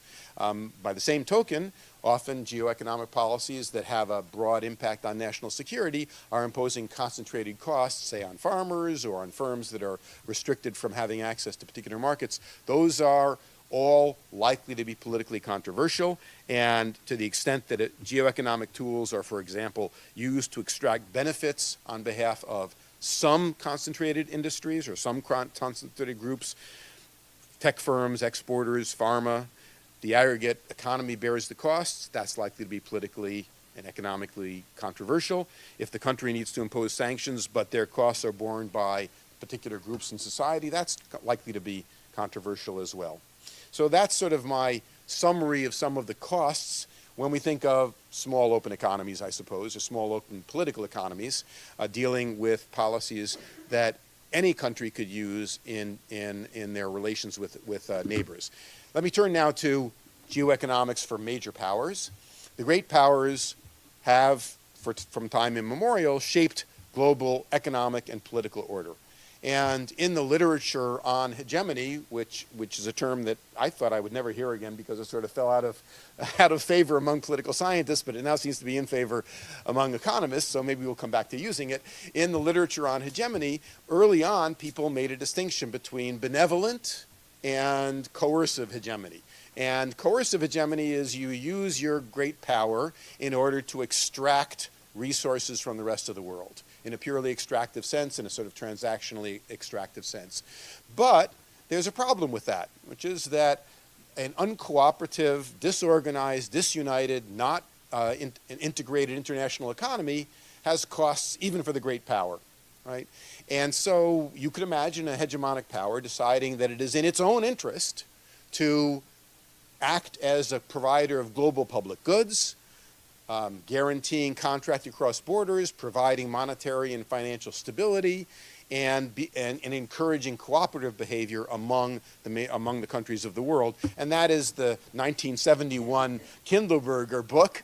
Just to point out that Kindleberger in 1971 this was a conclusion, like 5-page conclusion to his monumental survey of the Great Depression. So he goes through the very detailed discussion of the Great Depression and ends up by saying, what do we see by this? What we see is it takes a country to stabilize the international economy. Now, some people would say maybe it could be 2 or 3 countries cooperating, but a country to stabilize the international economy. The world economy is not self-equilibrating. It requires cooperation. It requires global public goods that are not simply provided by markets. And that was true under the hegemony of Great Britain, and that has been true, he said in 1971, under the hegemony of the U.S. And the problem with the interwar period is that the mantle of hegemony was offered to the U.S. and declined. And that, in his view, and in the view of many since him, was at the root of the problems of the interwar period. So that's the essential line here that a number of us have been talking about, and this is simply some graphical representation of what the world has looked like, both in financial and in trade terms, with and without hegemony. Right? So great powers do shape global order, whether they do it in a coercive or a cooperative way. There are major externalities from their individually oriented behavior. British and American hegemony are examples, providing global public goods and enforcing them. And they have a systemic impact. I'll come back to what I said before. policies on the part of a hegemon establish expectations of behavior. There's a lot of talk about a rules-based international economic order, but as I was saying to some others, what does it mean to have a rules-based order when there's no global government and no global policeman? There's no one there to enforce the rules. What really we mean by this is that the U.S. and its partners established expectations of behavior that led to cooperative outcomes among the nations of the world. And so there is a systemic impact by the behavior of the great powers that can either encourage globalization Mark I or globalization Mark II, or, in its absence, encourage fragmentation and the development of regional blocs. So opportunities lost here for world order. Geoeconomic coercion, I think, weakens multilateralism. It leads to less trust among nations, therefore less trade, less cooperation, less capital flow, fewer capital flows. And the isolation of the 1930s in the United States, I think, deepened the Great Depression. This is relevant, I think, because the post-war international economic order and political order has been based quite clearly on American leadership. American leadership in its own self-interest. There was never any question, at least until recently, in the 1950s and 60s, that the U.S. was leading the world in a direction that was both in its interest and good for most of the rest of the world. The second pillar was multilateralism. Multilateralism I think of as being a guarantee that the U.S. would not misuse its leadership to exploit its partners. In a sense, it was a way of satisfying the participation constraint. You can't get people to go along with American leadership if they don't have at least some voice in how that leadership is going to be exercised. Both of these things are now in question in the current administration, which believes that the U.S. has been overburdened and overstretched and is no longer in a position to be a world leader, and that multilateralism does not serve America's interests. So, some implications maybe for policy, I don't know. I'm not arguing that the net costs are negative. In fact, I think governments are usually rational within their own constraints, whatever their preferences may be, and that rational governments would try to ensure that the net benefits are always positive. And there's probably a consensus that some of these geoeconomic policies are pretty much always valid, like blockading Nazi Germany or imposing COCOM during the Cold War against the Soviet Union. But I think it's very important, as we move into a world in which geoeconomics will become the norm, I think, to weigh both the benefits, the potential benefits, and the costs, especially to keep in mind that what look like short-term benefits may turn out to be long-term costs, that what gains short-term advantage may be a long-term reputational disadvantage. It's important to align the coercive tools with broader geopolitical goals. And if you happen to be a great power, not you, if a country happens to be a great power, to consider the systemic impact of coercion on much broader factors like the openness of the world economy, on globalization, on cooperation among nations. So economic coercion has real and measurable costs. The benefits may justify its use, but they do require transparent evaluation. And I think that we have had far too little promotion of the benefits and far too little discussion of the costs. A wise use of geoeconomics, it balances the two, and at the global level, it concerns me that there is too little attention paid, not in this room, of course, but elsewhere, to the ways in which geoeconomics can either reinforce cooperation for global stability or undermine it. Thank you.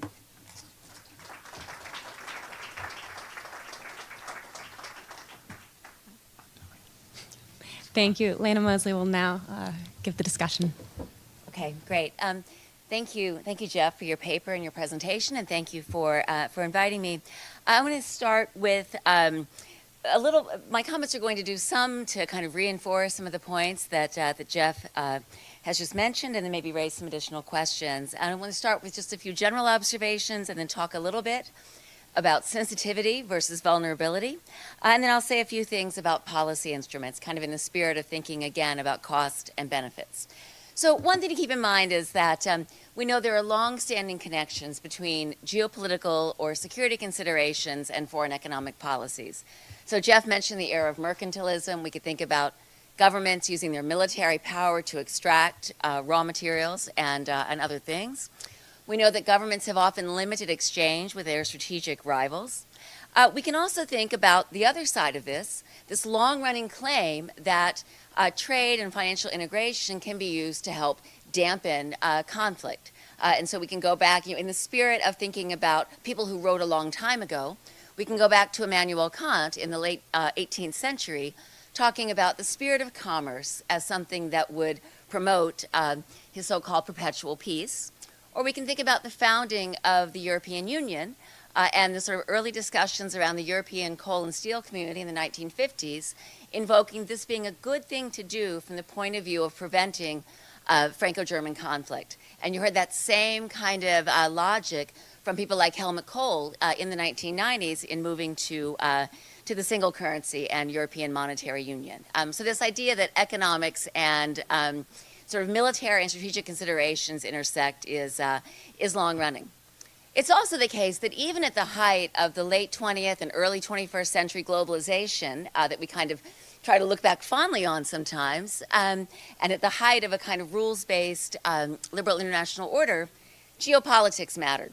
So we know that countries were more likely, all else equal, to conclude preferential trade agreements, bilateral investment treaties with their allies. We know that governments' allocation of foreign aid was not simply about development goals, but instead it was about their own strategic interest in recipient countries. And we know that when we think about how the International Monetary Fund or the World Bank operated in terms of their lending programs or their enforcing of conditionalities, this reflected, not entirely, but certainly at the margins, the commercial as well as strategic interest of powerful member countries. Geopolitical weight gave powerful countries influence in the rules-based international order. And as Jeff alluded to, it also generated resentment. So we know that frustration sometimes motivated other countries to seek alternatives. So countries thinking about opening up swap lines with China or getting financing from Chinese-based entities were partly doing so out of a frustration or a sense that the U.S. had been kind of throwing its weight around in the IMF and elsewhere. The second sort of thing I think that to keep in mind is that Jeff's paper is very much focused on a country that is central to a commercial or financial network and thinking about whether it should use that centrality to coerce others in service of its geopolitical aims, and whether or not that's a good idea in a cost and benefit sense. And he points out that coercion could be effective in the short run, but again, it might also set off a search for alternatives.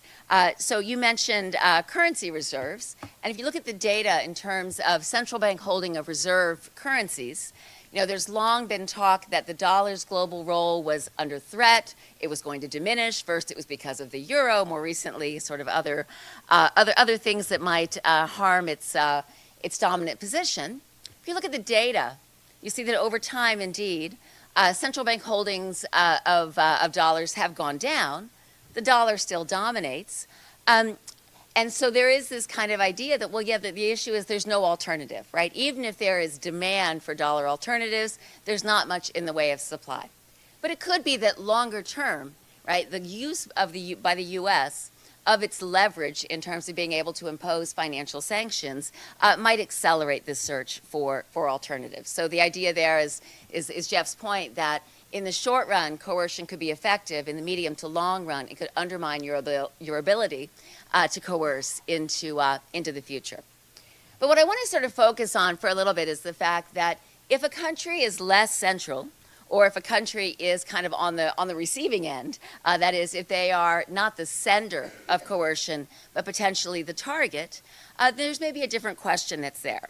And the reason I want to talk about this is that, I read the paragraph description of the session, and I thought maybe I should, Jeff didn't want to try, I thought I should try to link into that just a tiny little bit.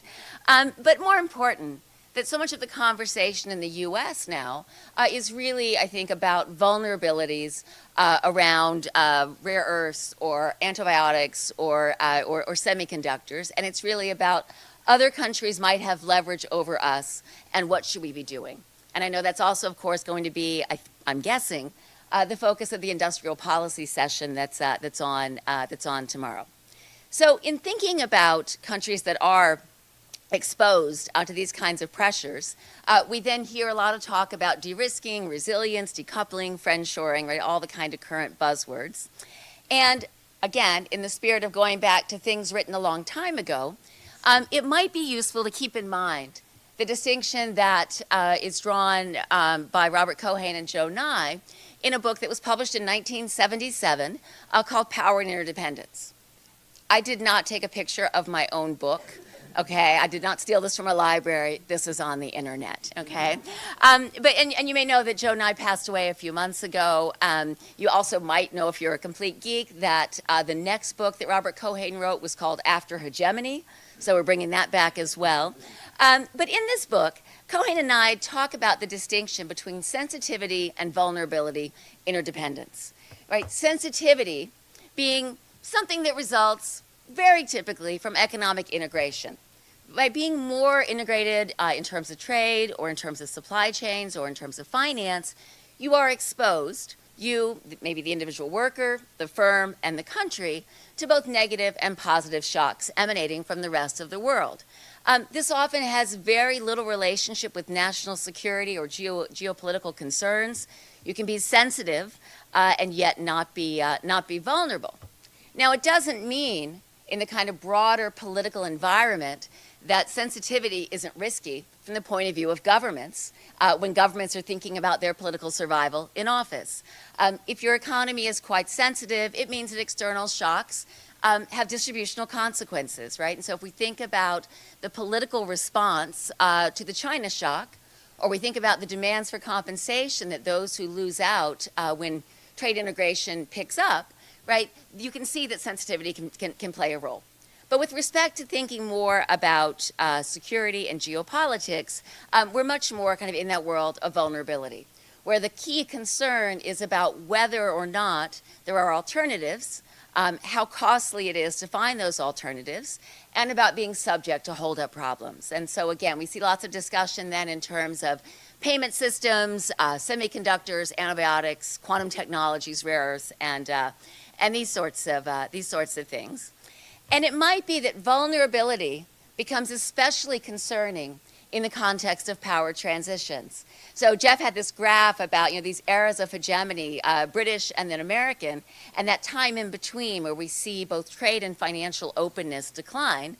These are kind of, in some ways, kind of power transition points, right? And the other concern then is that some rising power, okay, who also can exploit your vulnerability is going to be real trouble. And of course, we all know that there's a particular country that we're worried about in that context. And so then we get to, okay, if you are vulnerable, how do you reduce exposure? Jeff mentioned that coercion has a kind of uncertain benefits. It's really hard to measure these things.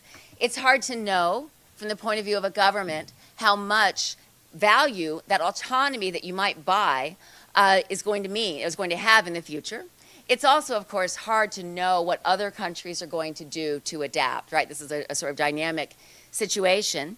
And so I think it's maybe, it's difficult, of course, to measure these benefits. It might, of course, also be somewhat difficult empirically to measure some of the costs that Jeff has described. So I think it's worth thinking then about, if you're in a world where you're vulnerable and you're thinking about what to do, there are probably different instruments available to address vulnerability. So Jeff really focused on trade and or financial sanctions. He talked a bit about tariffs as well.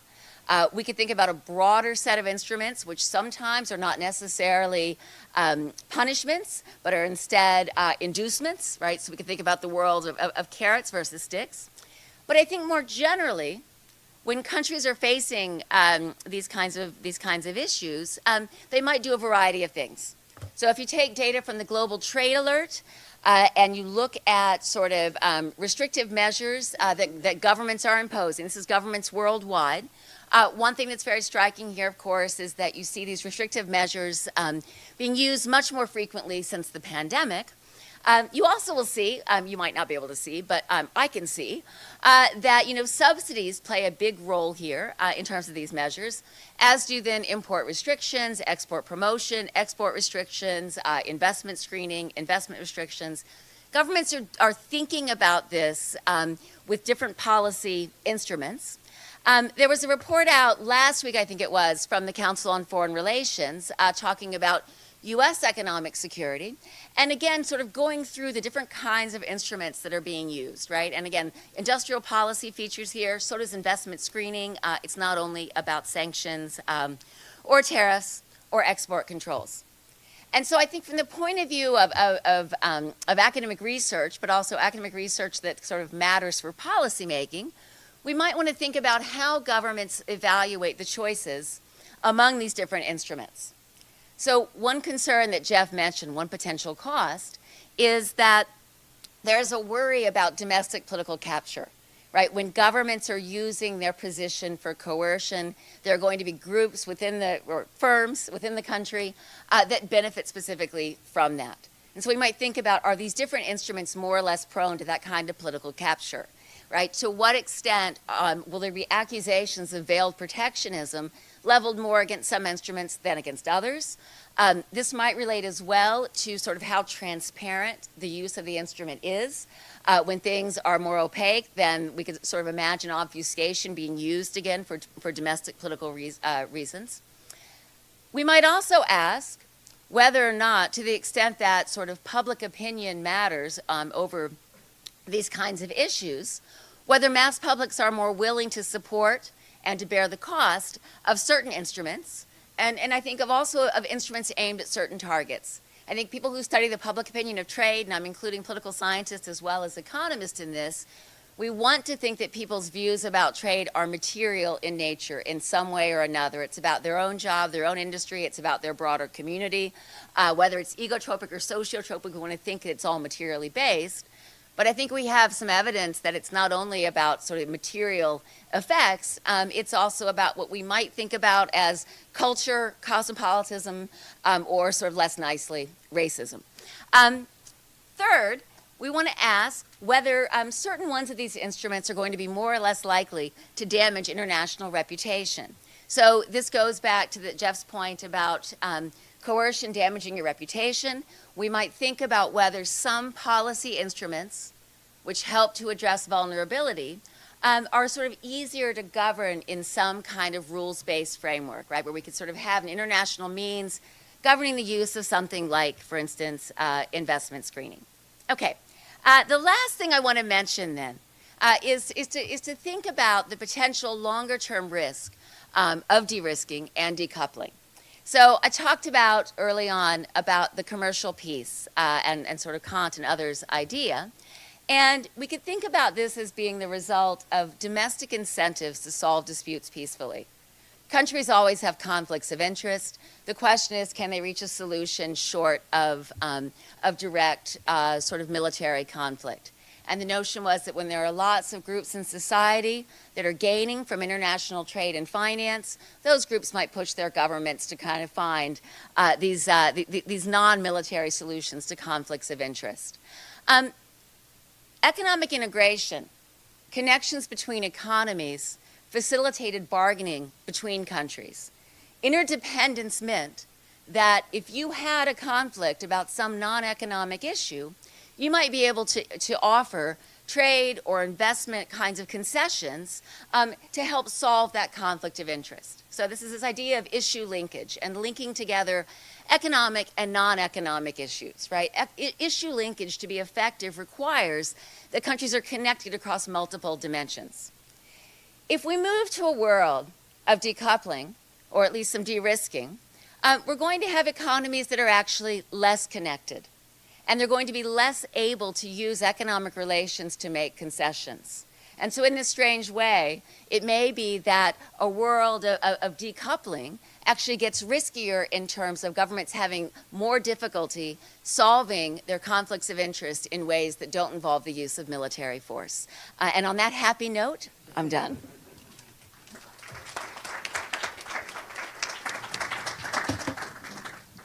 Thank you. So we can start with Jeff's response before going to the Q&A.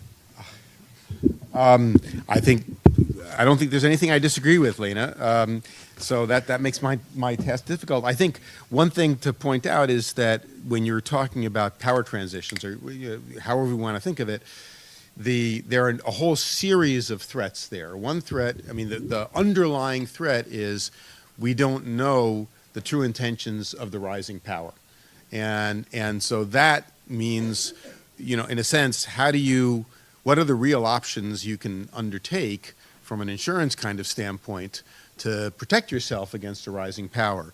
Is the behavior of should you engage in behavior to try to encourage cooperation from the rising power and hope that one assumes that we might think back on this as what the British thought they were doing with the U.S., but then the U.S. didn't cooperate in 1920. So do you try to encourage cooperation from the rising power on the expectation that the behavior will be reciprocated, or do you expect that the rising power is going to be coercive, predatory, whatever you want to think of it, trying to displace you? And since we're really talking about equilibria here, you can easily fall off from one to another. And so the danger of that power transition period is precisely that the behavior, the expected behavior of the two principal parties, let's assume there's one hegemon and one rising, are unknown. And as a result, you can go very easily off a cliff, if you will, in a very bad direction, or alternately perhaps go in an upward direction. As I suppose the positive example would be 1943-44 at Bretton Woods, where the U.S. and the U.K. cooperate on what the post-war world is going to look like. So I think that in some sense, lurking behind a lot of what you and I have been talking about is precisely this question. What are the true intentions of both parties? I mean, many of us have questions about what the true intentions of the Trump administration are in this regard, or how we should think about American foreign economic or foreign policy more broadly in this context. I have my views and others have others, but I'm not in charge of any country's foreign policy, so it's not very important. But those who are making decisions that are going to have very long-term implications for the rest of the world based on very uncertain expectations about the behavior of the major powers. So I agree with everything you said, and therefore I have very little to say in response. And this is being recorded, so so now that's right. You can quote me. Okay, so we will now go to Q&A. I would ask you to wait for the mic before you speak, and then when you do speak, to please introduce yourself with your name.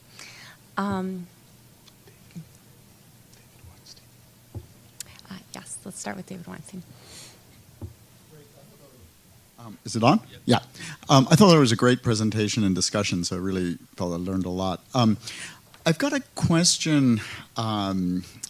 Kind of having sat through a lot of economics conferences and papers where people told us about an equilibrium in which you had the WTO and a rules-based system, and what we seem to have observed is a shift in the political order from something, what Gary Gerstle would call the neoliberal order, in which there was a rules-based system and that was seen as an equilibrium, and we had figured things out, to basically, starting with Trump, but really continuing with Biden, who didn't roll back any of the tariffs, to a new equilibrium in which both parties in the United States are protectionist. And I guess the question I have as a social scientist, and I'm not a political scientist, so that's what I'm asking you, is what changed? Why did that happen? Right? What was why, around the time of Trump, did both parties come around to feel like, we have to fundamentally, go against the WTO and move to a system in which we're doing geoeconomics? And maybe this is the time, maybe this period, which now needs a new name, is the geoeconomic world order. But how do you see that change or why do you see that change is happening? That's a big question. Yes, here, you can answer. Okay. So I think I would think of two approaches, one of which I'll state and the other of which I believe. The one that I would state, it's not that I don't believe both of them. One is the rise of China, right? So the rise of China leads to challenges to American leadership, challenges to the way in which the U.S. has acted within the international economic order, especially because, for one thing, it gives countries an alternative, which gives them greater bargaining power vis-a-vis the U.S., and then raises questions about alternate spheres of influence that might threaten the U.S. in one way or another. I think that's important. But I think I would insist on not an alternative, but another component part of this. And let me start, at the expense of rattling on, with a historical analogy. Why did the classical gold standard era that lasted from the 1840s or 50s until World War I collapse? It wasn't really the rise of the U.S. The U.S. was not opposed. I mean, it didn't participate after World War I. It was the major powers and the countries that had been central to that gold standard free trade era attempted to restore it in the 1920s and failed miserably over and over again. And not for international geopolitical reasons, but for domestic political reasons. The underlying demands of the gold standard system were inconsistent with what were now democratic systems with organized labor and democratic political parties and contestation, and the kinds of adjustment burdens that had been imposed on countries during the gold standard were politically unacceptable. And that's an analogy, and the analogy, what I would draw it to is, I think, globalization as it evolved after 2000, and especially after the great financial crisis, 2007 through 9, led to a series of distributional effects in the major countries of the world, and especially in the U.S., that were politically unacceptable to large portions of the population.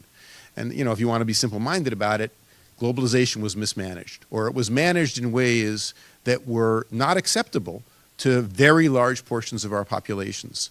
And so I have in the back of my mind, if I ever have time, writing a paper whose title, now I can't use it, I guess someone will steal it, is the domestic roots of international economic disorder, in parentheses, order.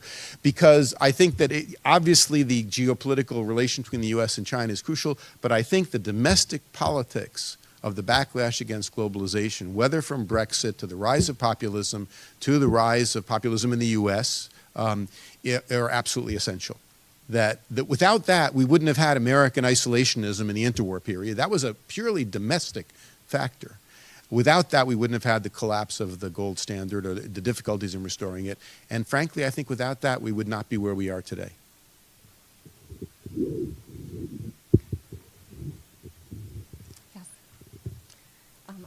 Sorry, Richard Byrne. A couple quick questions related to what you just said. We all face globally existential threats from a variety of sources, climate being maybe at the top of the list, depending on how you look at it. But clearly, those global threats are collective action, create collective action problems. So I'm wondering, in this context, what do you see as the solution to cooperation, or to get a halfway house so that we can deal with some of these problems? Second related question, which you just referred to, is in a domestic context, we have division that, I certainly haven't seen much of in my lifetime within our borders. And so what do you think might be the solution to coming together a little bit on that score? Two easy questions there, right? So how do we save the world and how do we save our country? Well, collective action problems are rife in international politics. There isn't one way of solving them, and we've had a very institutionalized system since World War II, but that's relatively new. Hegemony is not the only way to provide global public goods. And frankly, if you want to think about alternatives, a system of blocks in which there are, club goods being provided within the block in question might do the trick. And maybe it's better to accept that countries are only willing to cooperate within their region or with countries that are like-minded in one way or another than to assume that everybody can cooperate on everything all the time. So an alternative might be something along the line of regional blocks or even substantive cooperation on different issues. I mean, some of the very earliest cooperative measures that were achieved back 150 years ago were things like public health, because bacteria don't know where the borders are, and telecommunications are really postal communications. And so there may be things on which people can agree, even though they disagree on almost everything else. And the U.S. and the Soviet Union cooperated on a lot, but not on economics and military. But so that's one thing. On the domestic context, if I had a solution, believe me, I would tell you. I do think that there is evidence, and I and many others have worked on this, that although it may be too late in some fundamental sense, that compensatory measures to deal with some of the distributional effects that have led to these conflicts are relatively effective. And I know that there are many who have thought about the kinds of place-based policies that might address the distressed regions of the country, or of our country. I mean, populism is a regional phenomenon. It is highly regionally concentrated in distressed regions. Regions that were, to use the common term, left behind. And so maybe one step in that direction is recognizing that explicitly, instead of, going to be very nasty here, instead of dressing it up as the green transition, but recognize that explicitly as a way of addressing the legitimate concerns of people whose regions have been suffering for decades, and maybe that might help. But that's just my particular obsession these days. We had a question over here. Yes. Sorry, in the blue.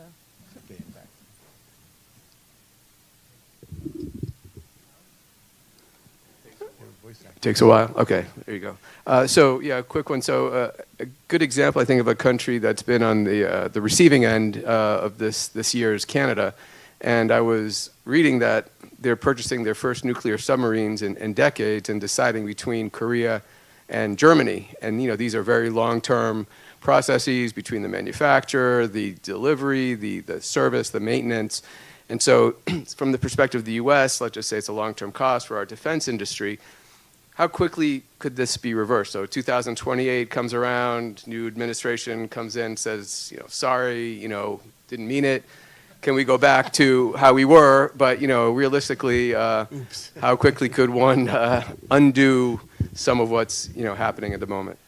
I mean, you heard a lot of this after 2017 or 2020 on the expectation that the new administration would simply reverse everything. But, choose your cliche. You can't put the chicken back in the egg, whatever it may be. There have been fundamental changes in domestic politics in the U.S. and in world politics. And once you change people's expectations about the reliability of American commitments, very, very difficult to unchange them. So, yes, we could move back towards something different. I don't think we're ever going back to pre-2015 or 27 conditions.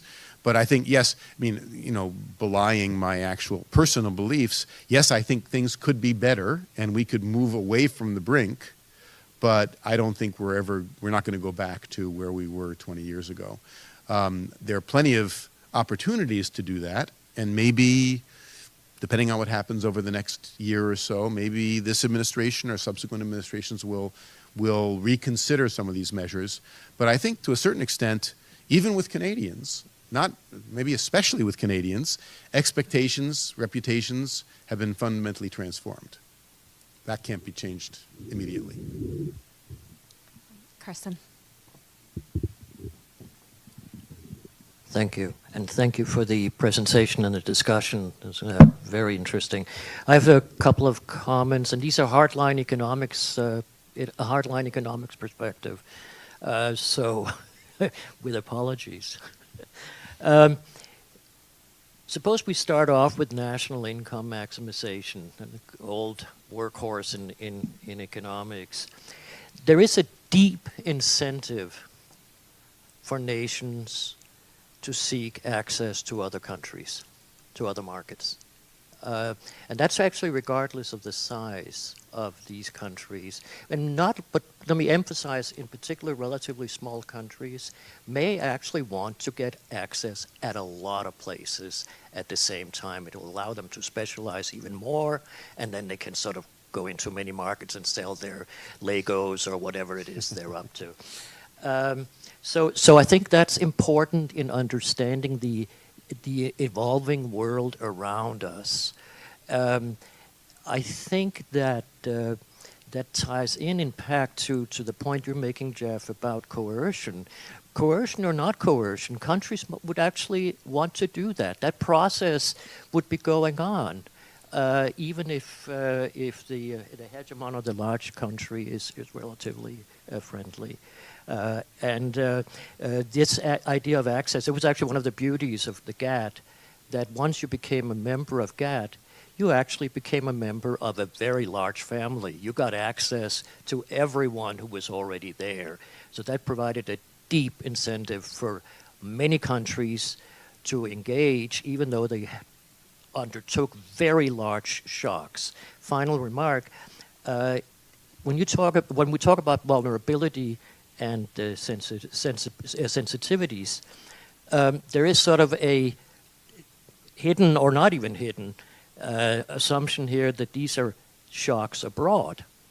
But when we're looking at the world, a lot of nations, and I think you hinted at this now in your most latest comments, you can actually, do you want to rely on your own field, your little farmer wherever, or would you, what's a way to reduce that risk? Perhaps access to markets. Thank you. I've spent decades trying to convince undergraduates at UCLA, Harvard, and Columbia, my three perches, of comparative advantage, including economics undergraduates, with great difficulty. It doesn't seem intuitive, even though specialization does seem intuitive. And more to the point, so I don't think that it's ideas that are the barrier. There is a sort of a folk wisdom. If you look at the polls, Americans today say trade is good for the country, but it's bad for jobs, which I think of as a sort of folk economics, because they're not wrong, because they're thinking of the jobs they know, the jobs that exist. And so we can tell them, you don't understand, for every job that's saved by trade protection, you're losing two and in export industry. And the fact is, or for liberalization is going to create jobs in export industries, but those aren't jobs that they know about, and the people that might hold those jobs don't know that they're going to hold them. So jobs and expectation are outweighed by jobs lost in reality. Another way of thinking of it is the benefits of economic integration are countrywide and diffuse.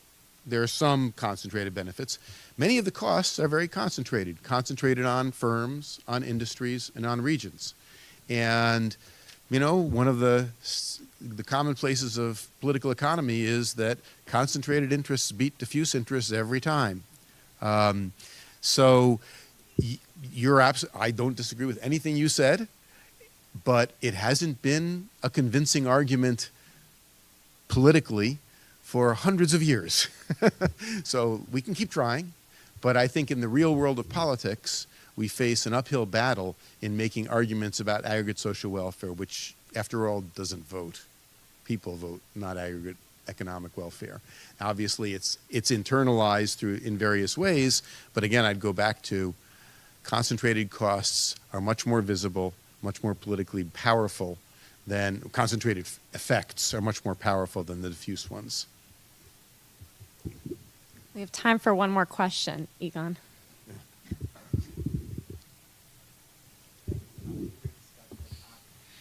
I was struck, Alina, by your last slide. It was a bit of a pessimistic, but it struck me as just two data points. If I think of historically the end of globalization, the first wave, the end of Pax Britannica, that was a very integrated world in terms of financial and global things. You had a hegemon, Great Britain, but it was being challenged. It was being challenged by the Imperial Germany, right? And it did not end that well. We're now, Pax America, it's going to end. American hegemon is being challenged by rising China. Do you see any parallels in that? Could this, do you want to comment on that? But it's just, I know it's two data points, but as a policy economist, I can run a regression and it fits pretty well. That's political science, two data points. No, I would just go back to actually to Jeff's observation about that at the point of power transition, right, governments are making assumptions about their counterparts and whether their intentions are malign or benign and what they should do. You know, when I used to teach Intro to International Politics, we would spend a long time talking about the causes of war. And I would talk about the causes of World War I versus World War II and why it was different. And, you know, one of the stories about the First World War was about kind of domestic politics in Germany and the kind of cult of the military offensive.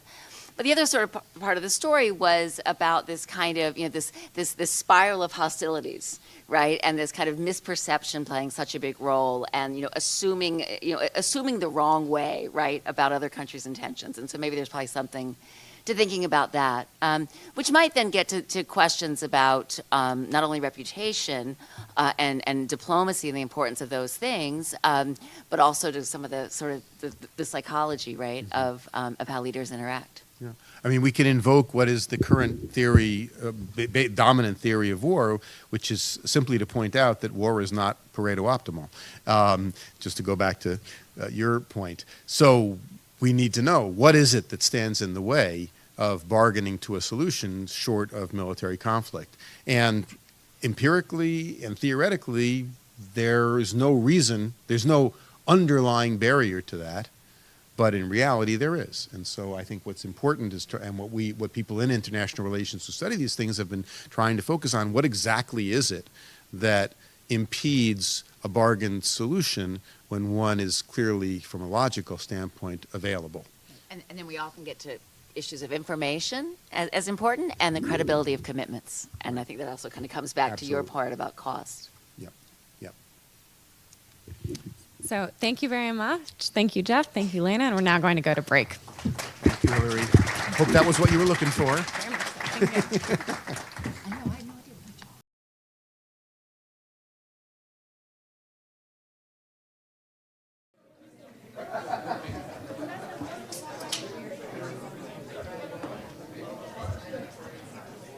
Thank you. Should I go? Okay, so thank you all. The next paper is going presented by Omar Barbiero, U.S. firms' exposure to import tariffs, a comparison of the 2018 and 2025 episodes. We have 25 minutes. Okay, sorry, I was just clicking randomly and then it went. Okay. All right, hi, thank you very much. This is a paper written jointly with Slavik, Hillary and Alvaro, who are there. There happen to be in the room our excellent research assistants, Sophie and Lilia, also, who helped us with this paper. It's we wrote it for the conference. It's still quite preliminary, and therefore we really value your comments on this. It also, as you can see, involves like 2025 results, which are still very much unfolding. So maybe they're going to be a little disappointing towards the end because we still don't know much about them. So tariffs are back after decades of low trade barriers. The U.S. started increasing import tariffs in 2018. Long-standing taxation tool tariffs now applied to modern advanced economy, as Paul and Shebne were saying, and now apply to like a lot of intermediate inputs in a complicated global network. And so there's many open questions on their effects. Some of the questions from our point of view are, for example, they're still open. The pass-through into consumer prices, real effects on employment or investment, and effects on firms' profitability and financial conditions. Now, we believe in this context that firm-level decisions are relatively understudied in the literature, and they can actually shed some light on some of the above questions, and it's interesting to have a deeper look into them.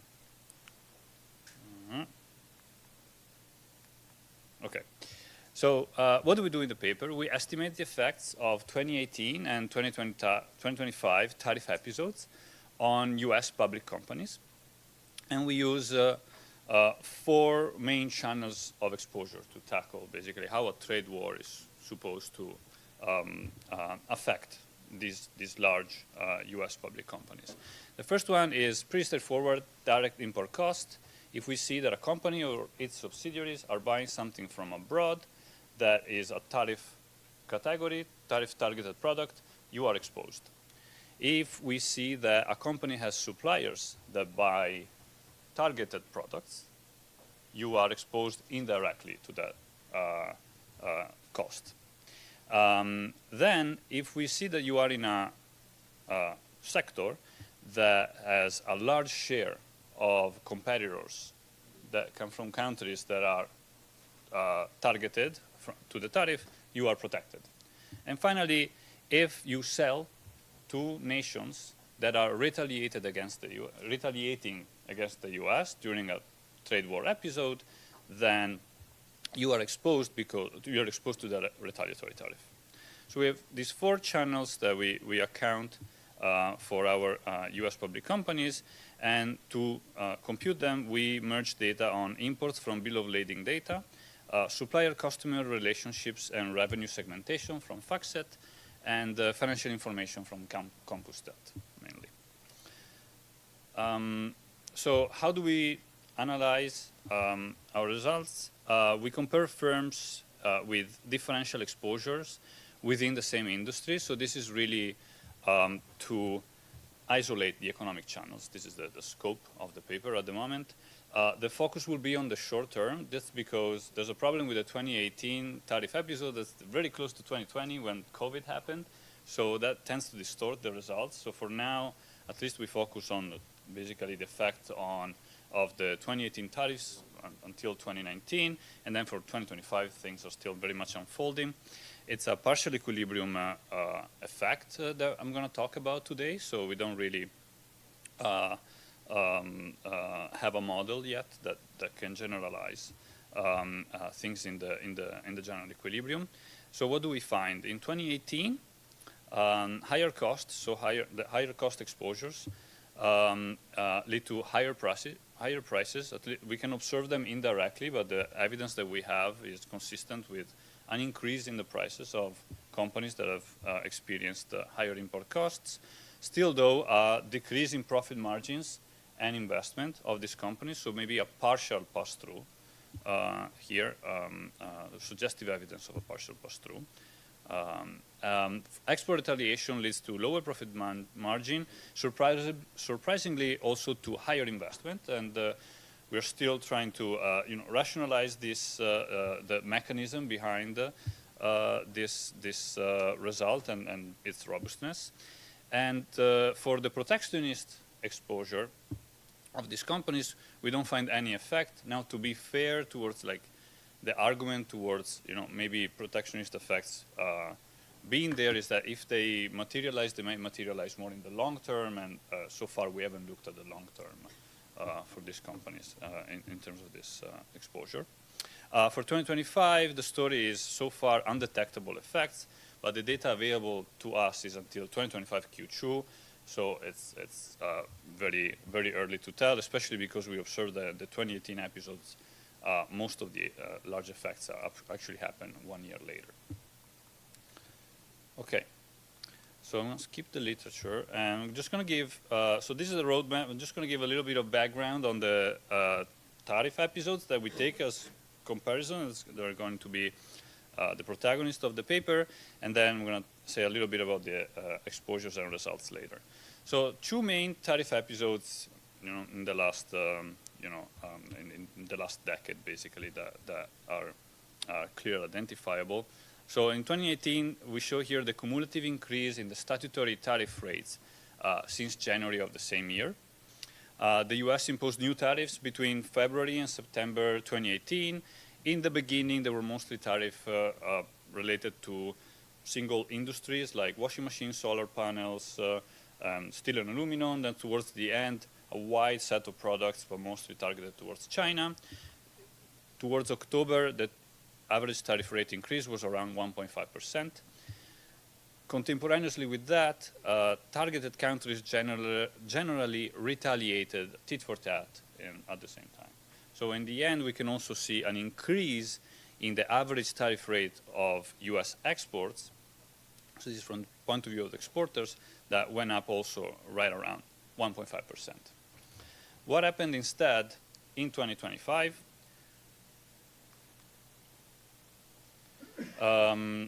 Similar story, but not quite. As you can see, actually, The scale is not the same in these two graphs. One is 1.5, one is 15. What happens if I adjust the scale? This happens. Much larger average effect. So it's not like the single tariff categories were hit by a much larger shock. The shocks were still 10%, 25% in 2018, experienced by a single category. But what's different in 2025 is that the whole world was affected. And that leads to a much higher average tariff rate increase for U.S. imports.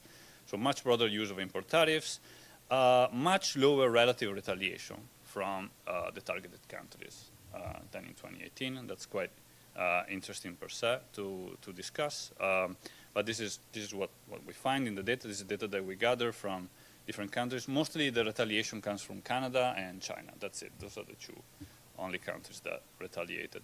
So we like to look at these two shocks because they are similar, and we find them mostly similar. They are relatively persistent and unexpected, we believe. In 2018, most of the tariffs that were introduced remained. There's a general feeling that most of the 2025 tariffs are not going away anytime soon. 1 year before they came, I don't think people could have an idea of how big they were going to be or what exact categories were going to be affected. Closing time, right? So the sample of firms that we're going to have in 2018 and 2025 is basically the same. So it's a nice framework, I think, for like a comparison a little bit between the two. And it's interesting, I think, to have a look at them, and even just the exposures. The differences are, of course, also important. 2025, much higher import tariff rate and much lower export retaliation. We find from sentiment analysis in the companies in our sample that the 2025 tariffs are also associated by a much higher level of perceived uncertainty from the point of view of the companies. So that's something to keep in mind. So what do? We gather data on these two tariffs, and for now we take just a snapshot in time, a reference time for the two of them as the shock. So in 2018 we're going to use annual data, and we're just going to use kind of like the end of year tariff shocks in 2018, so as of October, and that's going to be basically for each product and country category. There's going to be, okay, how much the tariff has increased for you since January. And then for 2025, same thing, but as of June 2025, because we have data until that time. So that's basically the reference point we take. So how do we build our measures given the shocks that we observe in the tariff product? How do we build the measures of firms' exposures? These are the 4 measures of firms' exposures. So we have the first one is the import cost. It's defined as the firm-specific tariff increase per unit of costs of the company.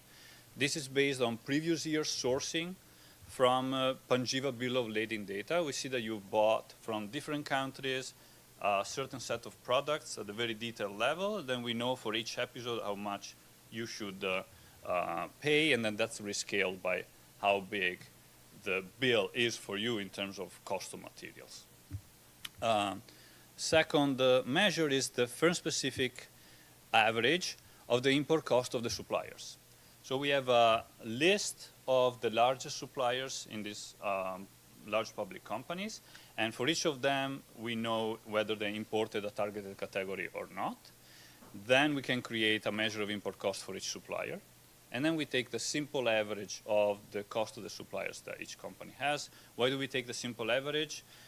We cannot observe the intensity of the link between customer and supplier. Maybe we can talk a bit more about this in the Q&A. This is basically the best data that we have on this indirect cost at the moment. Export retaliation. This is the firm-specific retaliation tariff on foreign sales. So we take the previous year geographic revenue segmentation of a company. That we believe is a proxy for how much a certain U.S. company headquartered in the U.S. is potentially exporting to the rest of the world. If that country retaliates against the U.S., then you are exposed to retaliation. And finally, sector protection. This is the measure that maybe still needs the most work because it's at the sector-specific level. So we're still working on it a little bit, but for now we take it from Flynn and Pierce, which is a paper that it's really intellectually indebted to for this one. It's the sector-specific average tariff increase on competitors. So if you have a lot of competitors in your sectors, those competitors have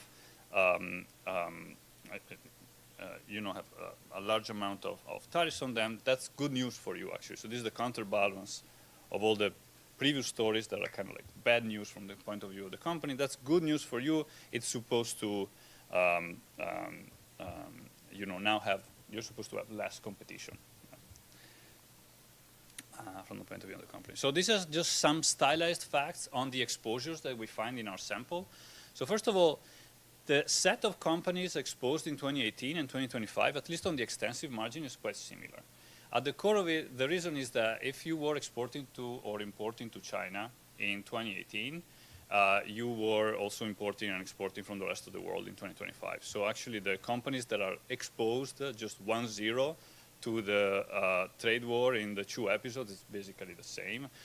The real difference between the two episodes that we find from the point of view of US companies is the magnitude of the import cost exposure, both direct and indirect, in 2025. The import cost exposure, very concentrated on manufacturing and trade. This is quite intuitive.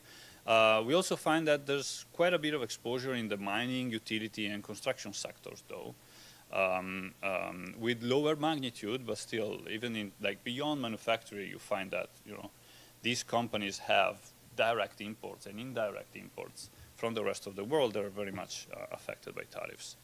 The indirect measure, it's even more broadly based. So beyond manufacturing, we find many companies with suppliers, right? Even in services that, of course, suppliers might have some manufacturing import, and this goes, I think, in the direction that Shebnem and Paul were saying. Once you go a little bit, look at the input-output table, you will find more linkages than you expect, even beyond manufacturing. Export retaliation and protection, these two measures are instead very much, this is a story about manufacturing. Of course, there's interesting variation within manufacturing there, but the exposure is mostly just within those sectors in our samples. Of course, these exposures are very correlated with each other. So firms often bear multiple of these exposures. That's why we wanted to account for all of them at the same time in order to isolate the different economic channels and the different economic stories that each of them might have behind their effects. So a bit on the methodology, and then I'll talk about the results. The methodology is pretty straightforward. We want to know how outcomes of exposed firms differ from the other firms. And we want to look at that within industry. So it's a difference in different specification. We have a dependent variable YFT. So this is for each firm at any given point in time around a window of the episode. And we look at the two episodes separately. So the firm level outcomes that we're going to look at are on the financial side, consolidated costs growth, sales growth, and cash flow change over sales. And then on the real side, capital expenditure, inventory over assets, and employment growth.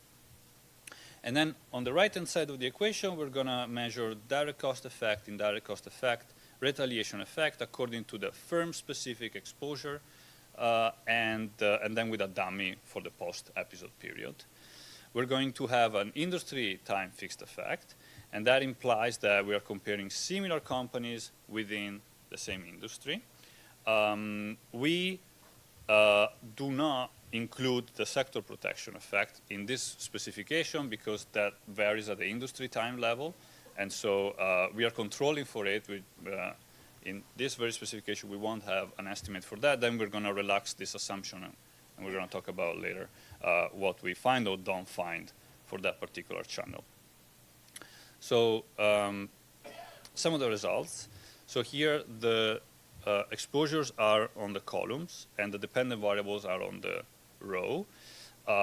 Import cost exposure, and all the exposures are standardized, right? So all the coefficients are basically readable by, okay, what's the effect of one standard deviation shock on each of these exposures. So what's the effect of a typical exposure in the sample?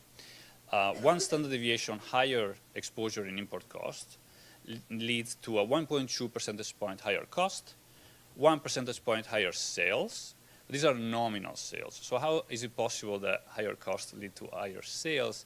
That's because it's a nominal sales. So we see this result as kind of meaning that probably the change in sales is due to either a price effect or a quantity effect. Probably the higher sales are due to the price effect being dominant on the volumes effect. Volume may have stayed quite stable, while the price effect instead is doing all the work here. There's a 1.4% cash flow decrease, so that this is also suggestive evidence that still some of the burden of the higher cost has been absorbed by the company's financials.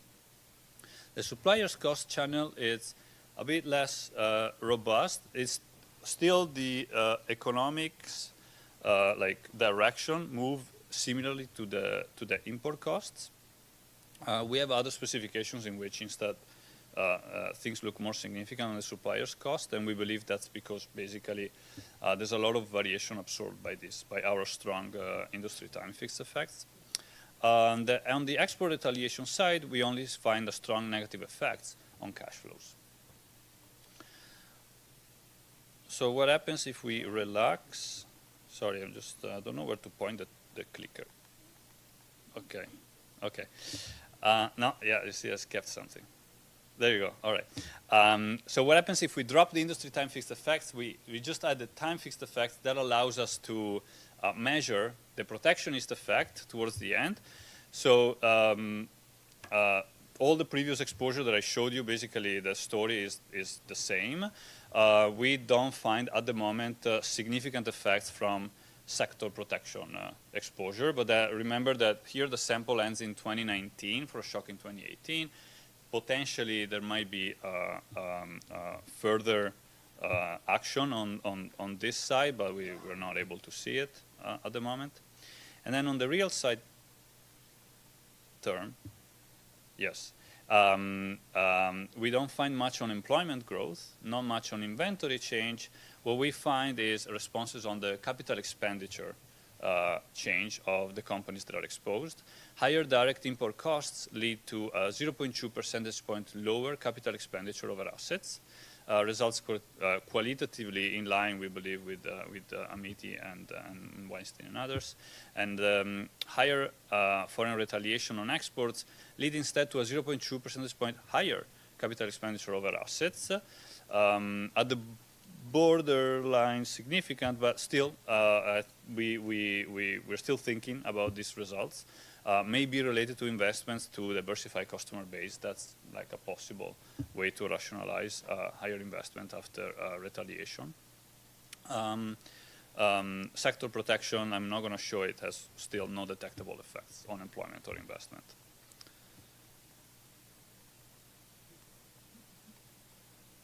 Sorry, okay.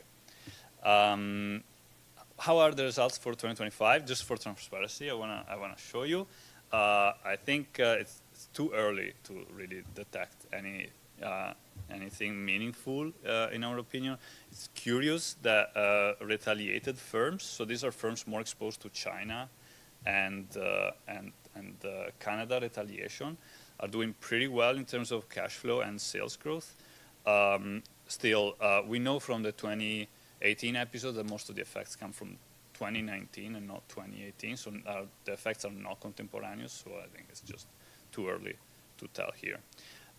So just to conclude on the last 3 minutes, this is the last slides, just kind of like I wanted to show some sentiment analysis as kind of a validity test of our exposure and as kind of possibly a view into the future, as earnings call sentiment sometimes is seen as predicting firms' decisions. So all of our exposure, so we measure basically sentiment. It can be negative sentiment if you mention a tariff with kind of a negative sentiment within the same sentence. or risk if you mention a tariff and then you say, there is heightened risk for me in like all the possible concept around risk as well are accounted for. So we can see that all of our exposures are correlated with negative and risk sentiment in relation to tariffs in the firms of our sample. Interestingly, even the sector protection measure is correlated with negative sentiment. That's supposed to be good news. We think maybe more work is necessary to assess how we are measuring this protection channel. There might be some underlying correlation here, not related to protection explicitly, or firms are simply not aware that that's good news. That's something interesting to think about, that we're still thinking about. What's interesting in an interesting fact that we found so far is that the 2025 episode appears to have larger effects on negative and risk sentiment. So one standard deviation exposure to direct cost, for example, increases negative sentiment related to tariffs by 0.2% in 2018 and 0.5% in 2025. This is kind of suggesting that the salience of the shock macroeconomically is much higher, perceived to be like much more risky, and firms are like, even though the shock is very high, firms are even like reactive even more than the size of the shock, basically, according to our sample. So to conclude,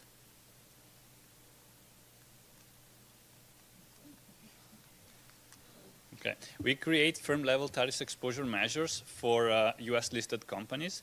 We find large correlated exposures across sectors, even beyond manufacturing. The 2025 episode is more prominent in terms of import cost magnitudes, but the set of affected firms is actually quite similar to 2018. We find that a higher cost leads to higher prices and lower profit margin and investments. Export retaliation leads to lower profit margins. So far, we don't find any protectionist effect on employment, investment, on profitability of the companies. And for 2025, still early, stay tuned. This is kind of a paper that we wrote for the conference, and we kind of mean to like update regularly, hopefully, and hopefully provide some interesting insights on that. Thank you very much. So Andrei Levichenko is going to discuss the paper.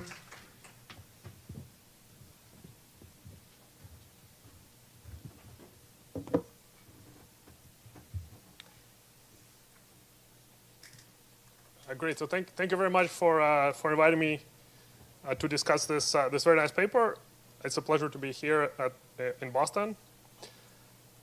So the overarching goal of this paper and a much bigger research effort that's going on right now is to understand the impact of the Trump tariffs on the U.S. economy, and it can be done at various levels, right? You can try to do it to understand the micro variation, how tariffs have affected different firms, sectors, or individuals,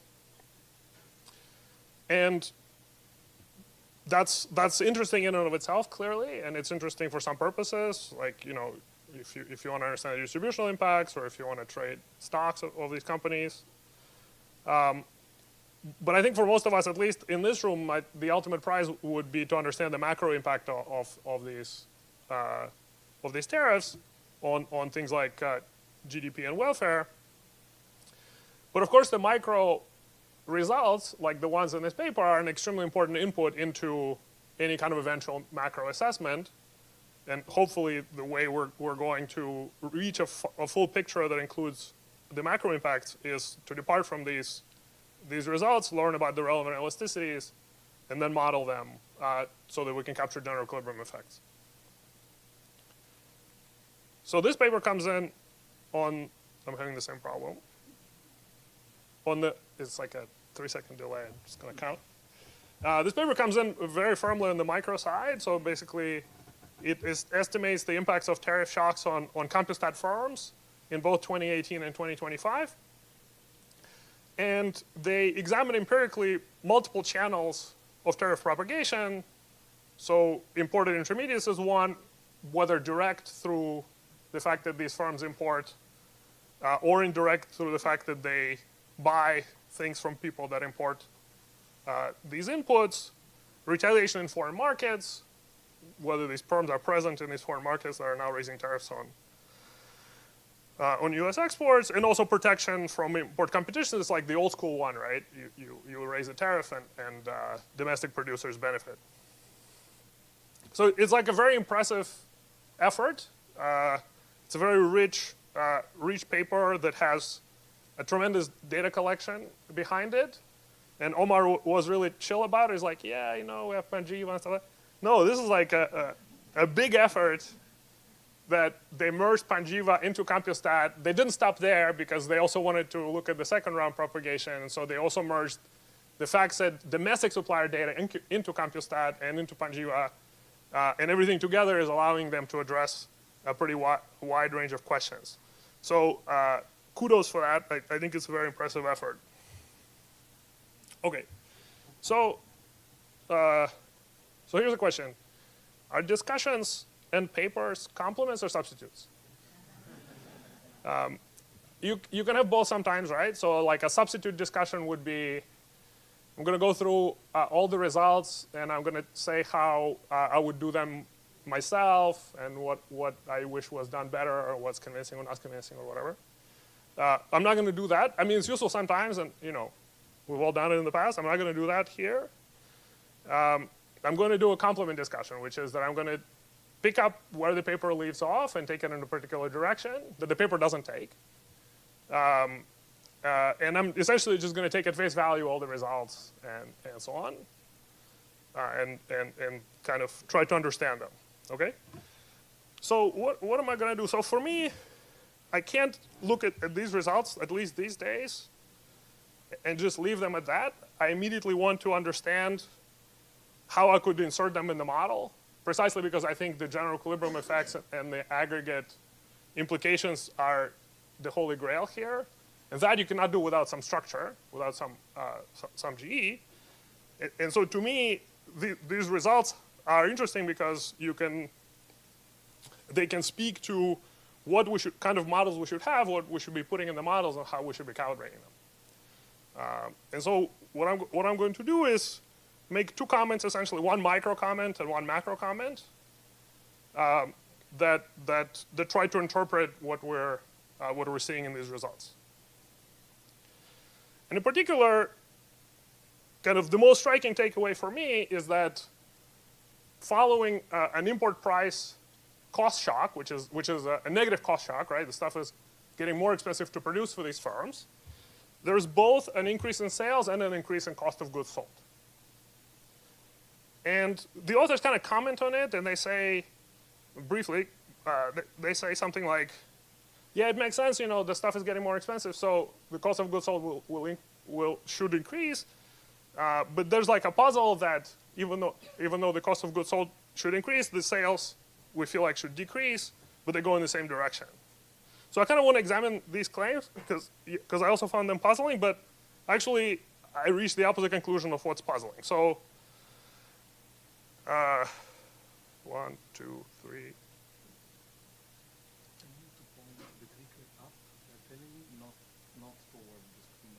Okay. Okay, so to understand this, right, let's just put some absolute minimal structure. There's a price of firm F, which is a product of the cost per unit little CFT and a markup MFT. And then this firm is facing some downward sloping demand that's a function of its price. So Q is quantity sold, P is the price. And sales and goods, cost of goods sold have this relationship, right? Sales is markup times cost of goods sold. And therefore, the elasticity of sales with respect to the cost, remember little fc is cost, little cf, is the markup elasticity, so the elasticity of the markup with respect to CFT, plus the elasticity of cost of goods sold with respect to CFT, right? So they only differ by the markup elasticity. And so actually, we shouldn't be at all surprised that the coefficient on sales and cost of goods sold is the same. In fact, if we were in the Melitz world, where markups are constant, this markup elasticity is 0, and the coefficient on sales should be the same as the coefficient of cost of goods sold. In their results, they're differing by something like 0.2. So you could roughly say like the markup elasticity is 0.2, which seems reasonable to me for now. So that part is actually not surprising, that those coefficients are pointing in the same direction. What I find more surprising is the coefficient on cost of goods sold that's positive. So let's specialize the demand a little bit, just so that we're all kind of a bit clear what's going on. Let's say demand is CS, and so sigma is the elasticity of demand with respect to price. And then there's some shifter, which is expenditure divided by the price index. So then cost of goods sold has this expression, which is the markup to minus sigma times the cost to the 1 minus sigma times the demand shifter. And the only way that the elasticity of cost of goods sold to the cost is positive is if the markup elasticity is less than 1 over sigma minus 1, right? And you kind of see what's happening. The cost is increasing because they're facing import tariffs. So if the markup is not moving, right? If the markup elasticity is 0, like in Melitz, cost of goods sold are going to fall with an elasticity of 1 minus sigma, and sigma has to be bigger than 1, so it has to be negative. So the only hope that the cost of goods sold is going to increase is if you have a very large markup elasticity. That if you increase your costs, the markup go down so much that still you sort of increase the quantity produced, right? And so can it be?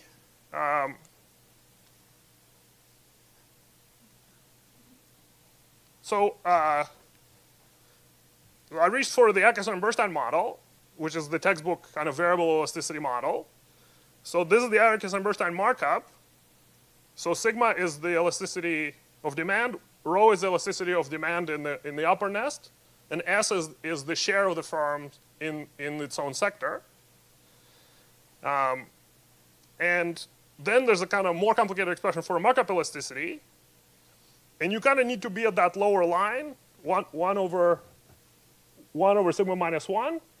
And this is the markup elasticity when sigma equals 5 and rho equal to 2, which is kind of like a vanilla calibration that I think most of us can agree on. And it just doesn't get there. So right now, I don't have a theory for how can it be that the cost of goods sold goes up. You can try, this is directly the COGS elasticity, right? You need to kind of be above, to match the results, you need to be above 0. I tried like a bunch of different elasticities, it doesn't work. So it's not a theorem that there is no markup elasticity in this environment, that meaning there's no combination of sigma and rho, that it's impossible, but I couldn't find one. So I think that's puzzling. So what could be going on? I don't know what could be going on. So here's some possibilities. One is that demand is inelastic, so sigma is actually less than 1. That would give you that. But we don't know how to think of imperfectly competitive firm with demand, or at least I don't, with demand elasticity less than 1. Could it be that there's like the sector fixed effect is not imposed at the right level of sectoral disaggregation, right?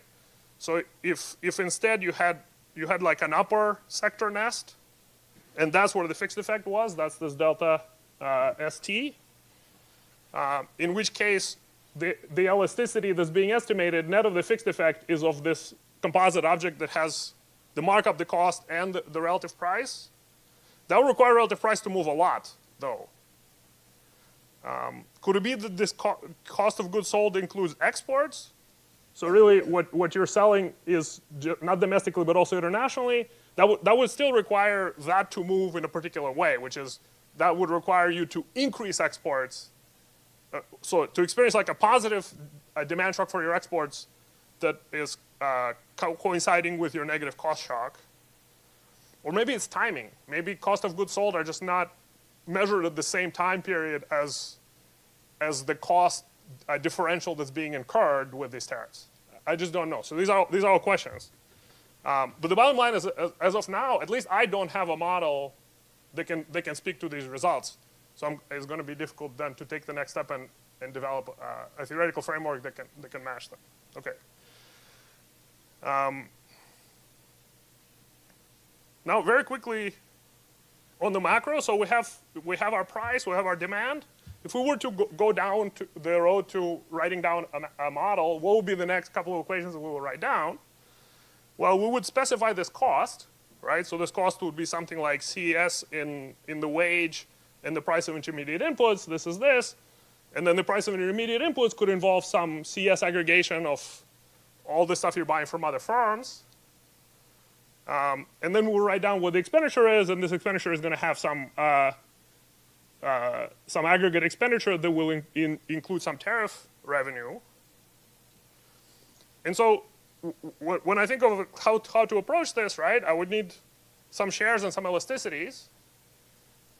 This paper is actually very good on shares because it has a ton of these shares of who's buying from whom, where the costs are going up, and so on. So you can do hot algebra very easily with this, with the data on shares that they have. But they don't have elasticities. And so the question is, can this data be used to try to measure some of these elasticities, right? Can we measure the elasticity substitution between the different inputs so that we know when the tariff cost shock hits, how the different shares are changing and how the unit costs are changing, right? Or the elasticity substitution between inputs and value added, the same thing. It cannot be done with the current specification, I don't think. I checked. I tried to derive what they're currently doing, and all the elasticity falls out because it's the first order. To first order, they don't matter, but there might be a way to get at them. Okay, so that's basically what I have to say. I think it's an exciting effort. It's a very impressive data collection and rich set of results. I think on the micro side, we probably could benefit from understanding a little bit what's going on and how can sales and cost of goods sold increase in response to these shocks. And we're still some distance from the macro, but I think these data are a potentially nice setting to make some progress to put some of these micro estimates in the service of macro assessment. Thank you.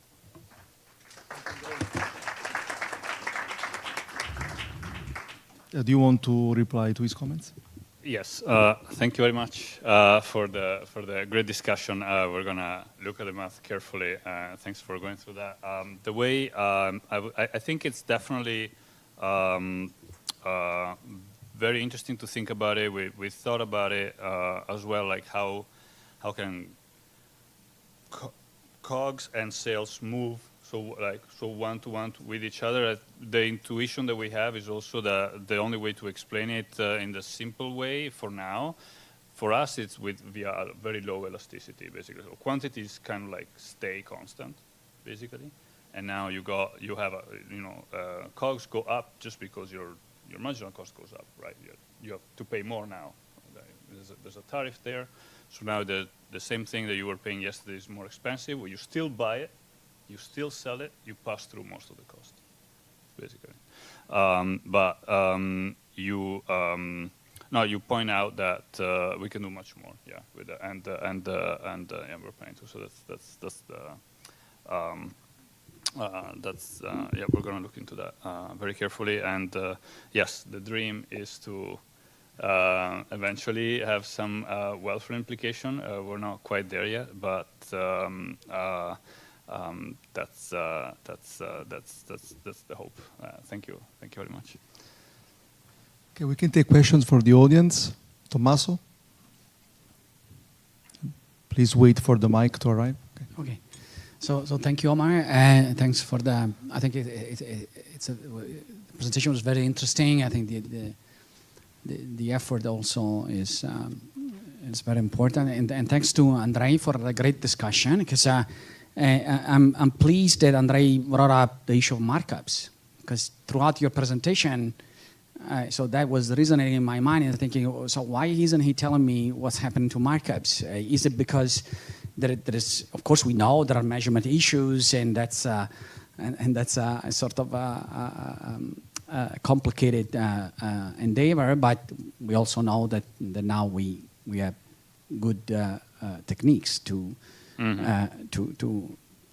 tease out markups from the data. And so, yeah, so the question on the empirical side is, tell us more about, if any, is going on markups, or if there is anything you can tell us already. Because I believe that's critical to understand some of the channels. And as Andre was very correctly pointing out, the second is a note. So on the 2018 episode, what are we learning more that maybe we didn't know from Cavallo and Gopinath, or maybe you are extending the analysis and so on, but that's just a curiosity. And third, I was thinking, so maybe you could look, maybe you did look at whether the effect of tariffs vary across firms depending on financial conditions. Okay, so that some firms, it might be a function of size, but depending on indicators of financial conditions, they can actually sort of eat profit margins from tariffs, and again, here the behavior of markups is relevant, as opposed to firms that actually are in tight financial conditions that actually might be more affected in terms of, and they have to change prices. So the pass-through would be different and larger in the second case, depending on the degree of health of financial conditions. Yeah.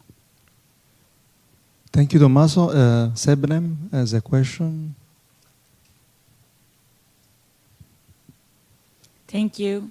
Okay, this is a great paper, and I fully agree with Andre that this is actually huge work. So you didn't even mention, but we are also now matching Panjiva to a larger set of firm and FactSet and PitchBook to also other countries, and it's very, very difficult. Actually, we are stumbling on many walls, which is why I'm going to ask this question. First of all, what is the match rate you have? Because we tried very hard to go to 90% match rate. That's my first question. And then second, how do you deal with the trucks?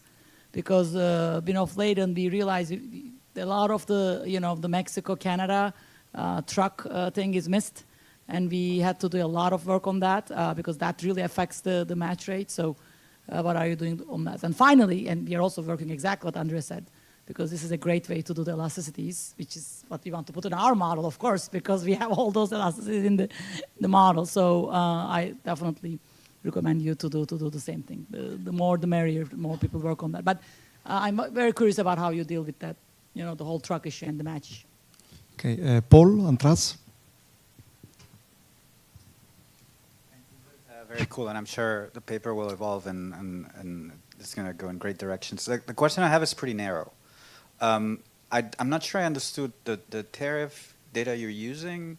I know it's at the sector level, so it wasn't very clear whether it was announced tariffs or actually effective tariffs defined as collected duties over import volumes. In any case, we know there's a lot of exemptions. I mean, why effective rates are lower than announced one is because many companies are actually got exemptions or found ways not to pay the tariffs. And I do worry that is not random, especially when working with CompuStat, large companies. So I don't know if you've given any thought about potential biases there having to do with heterogeneity and actual impact. Okay, Aaron?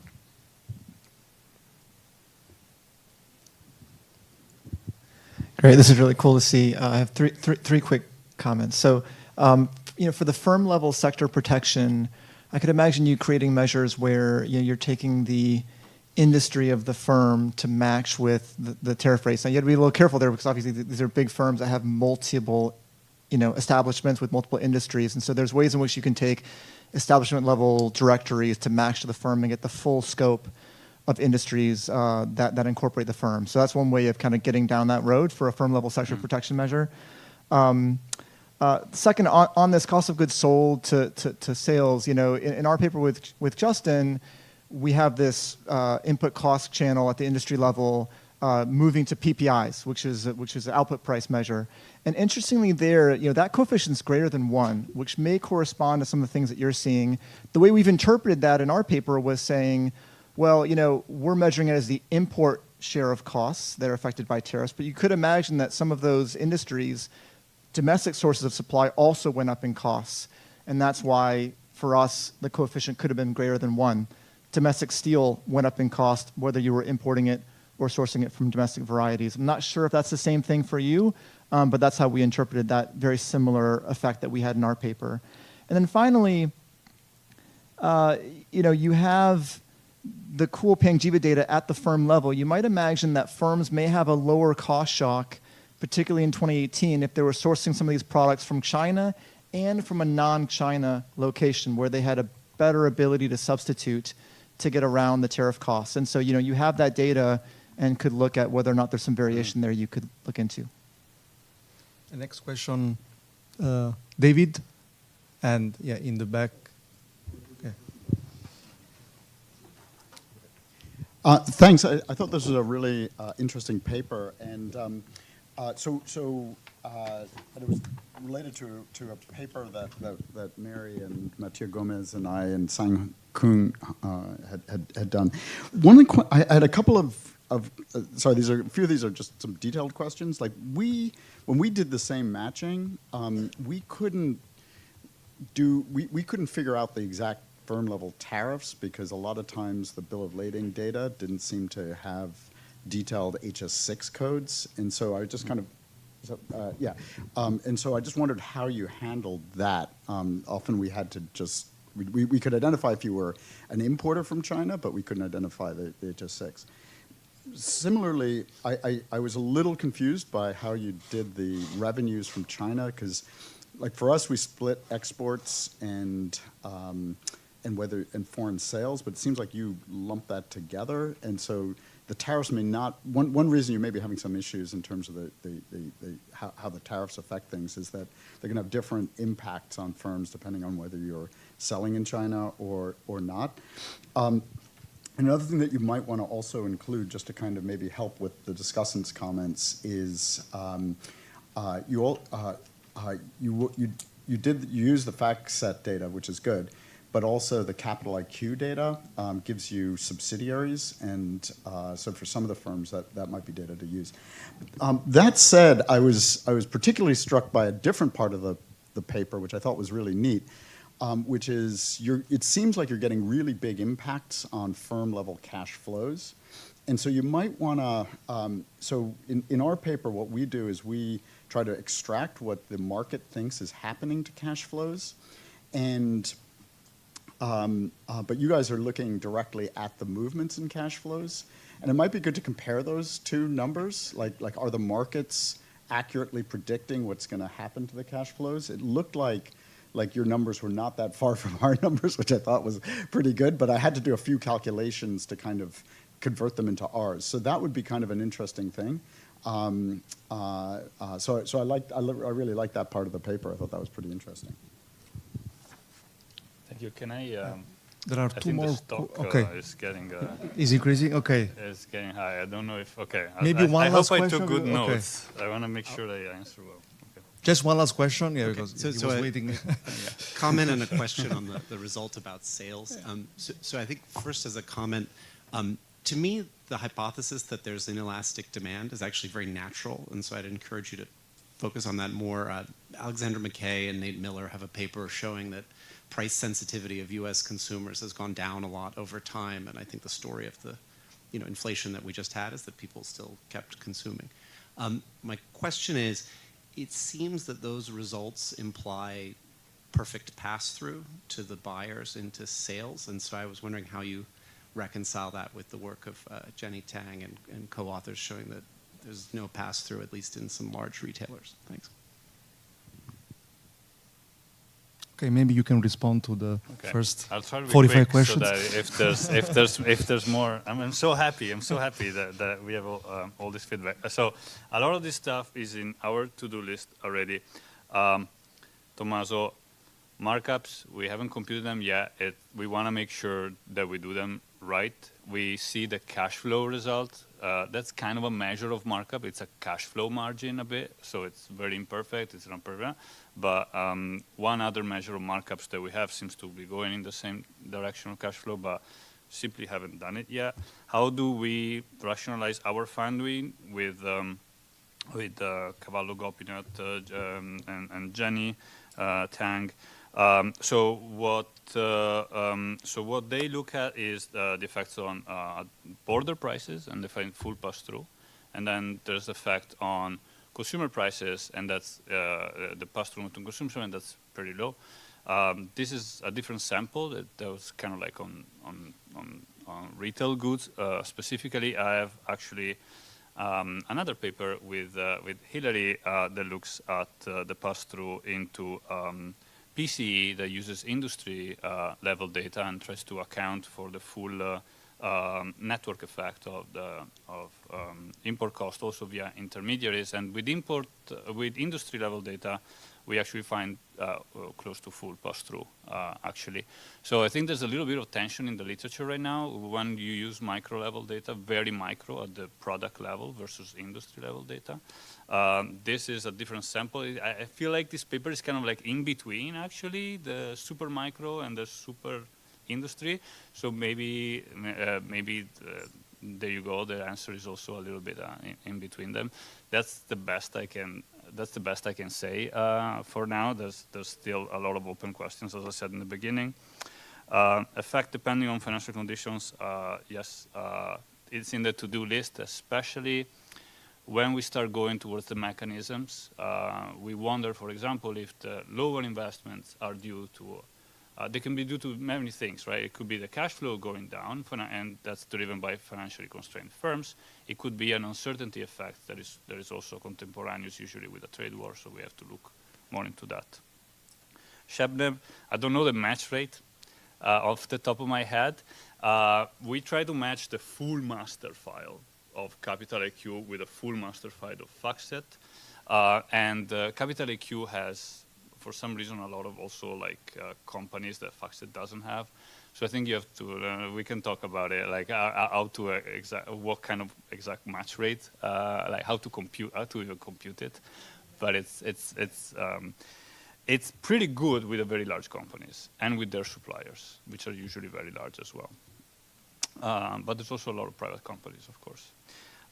Trucks we include, so Panjiva has Mexican data, right? Mexican data on exports does have the information on whoever is buying it. So we do include land trade and air trade via Mexico, but not for Canada.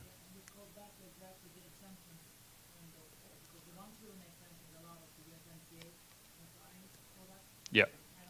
So that's kind of good, actually, that we don't have them at all. And yes, thanks for the suggestion on elasticities. The tariff data that we use is statutory, not as announced. This is for you, Paul. Not as announced, but implemented. We do account for all the exemptions, non-stacking rules, and all of that. We are keeping track of everything for 2025 and for 2018. The exemptions, though, that we account for are like product level exemptions, not firm level exemptions. And so that I have to think about the non-randomness of it, actually, and how it can, it's really deep questions that I don't want to say something wrong here, but thanks. Aaron, thanks for your comment and suggestions on the protection. We'll look into that. We try to basically account for like, okay, for indirect linkages, maybe inflating that coefficient by having the supplier linkages, basically. Fun fact, we put it in a footnote in our appendix, but if you compute our pass-through very similar to your paper on import cost, you get a coefficient that is almost coinciding with your paper. So that was like, oh, very nice for us, I guess. But it is puzzling that it's much higher than 1. And so that's still some work to do on there to rationalize it. And David, so yes, so the revenue, the retaliation as only revenues for now, and then we just look at like U.S. headquartered companies. So it's a proxy for exports, but it doesn't coincide necessarily with exactly an export window. I would love to talk to you to understand how exactly to improve this measure. And we do use Capital IQ data over time, actually, to understand the subsidiary linkages. So when we say direct cost, it can be either a subsidiary buying or the parent company, and anybody in the ownership linkages could buy, and then we just aggregate that up, and that's basically, we only have ultimate parent companies in the sample.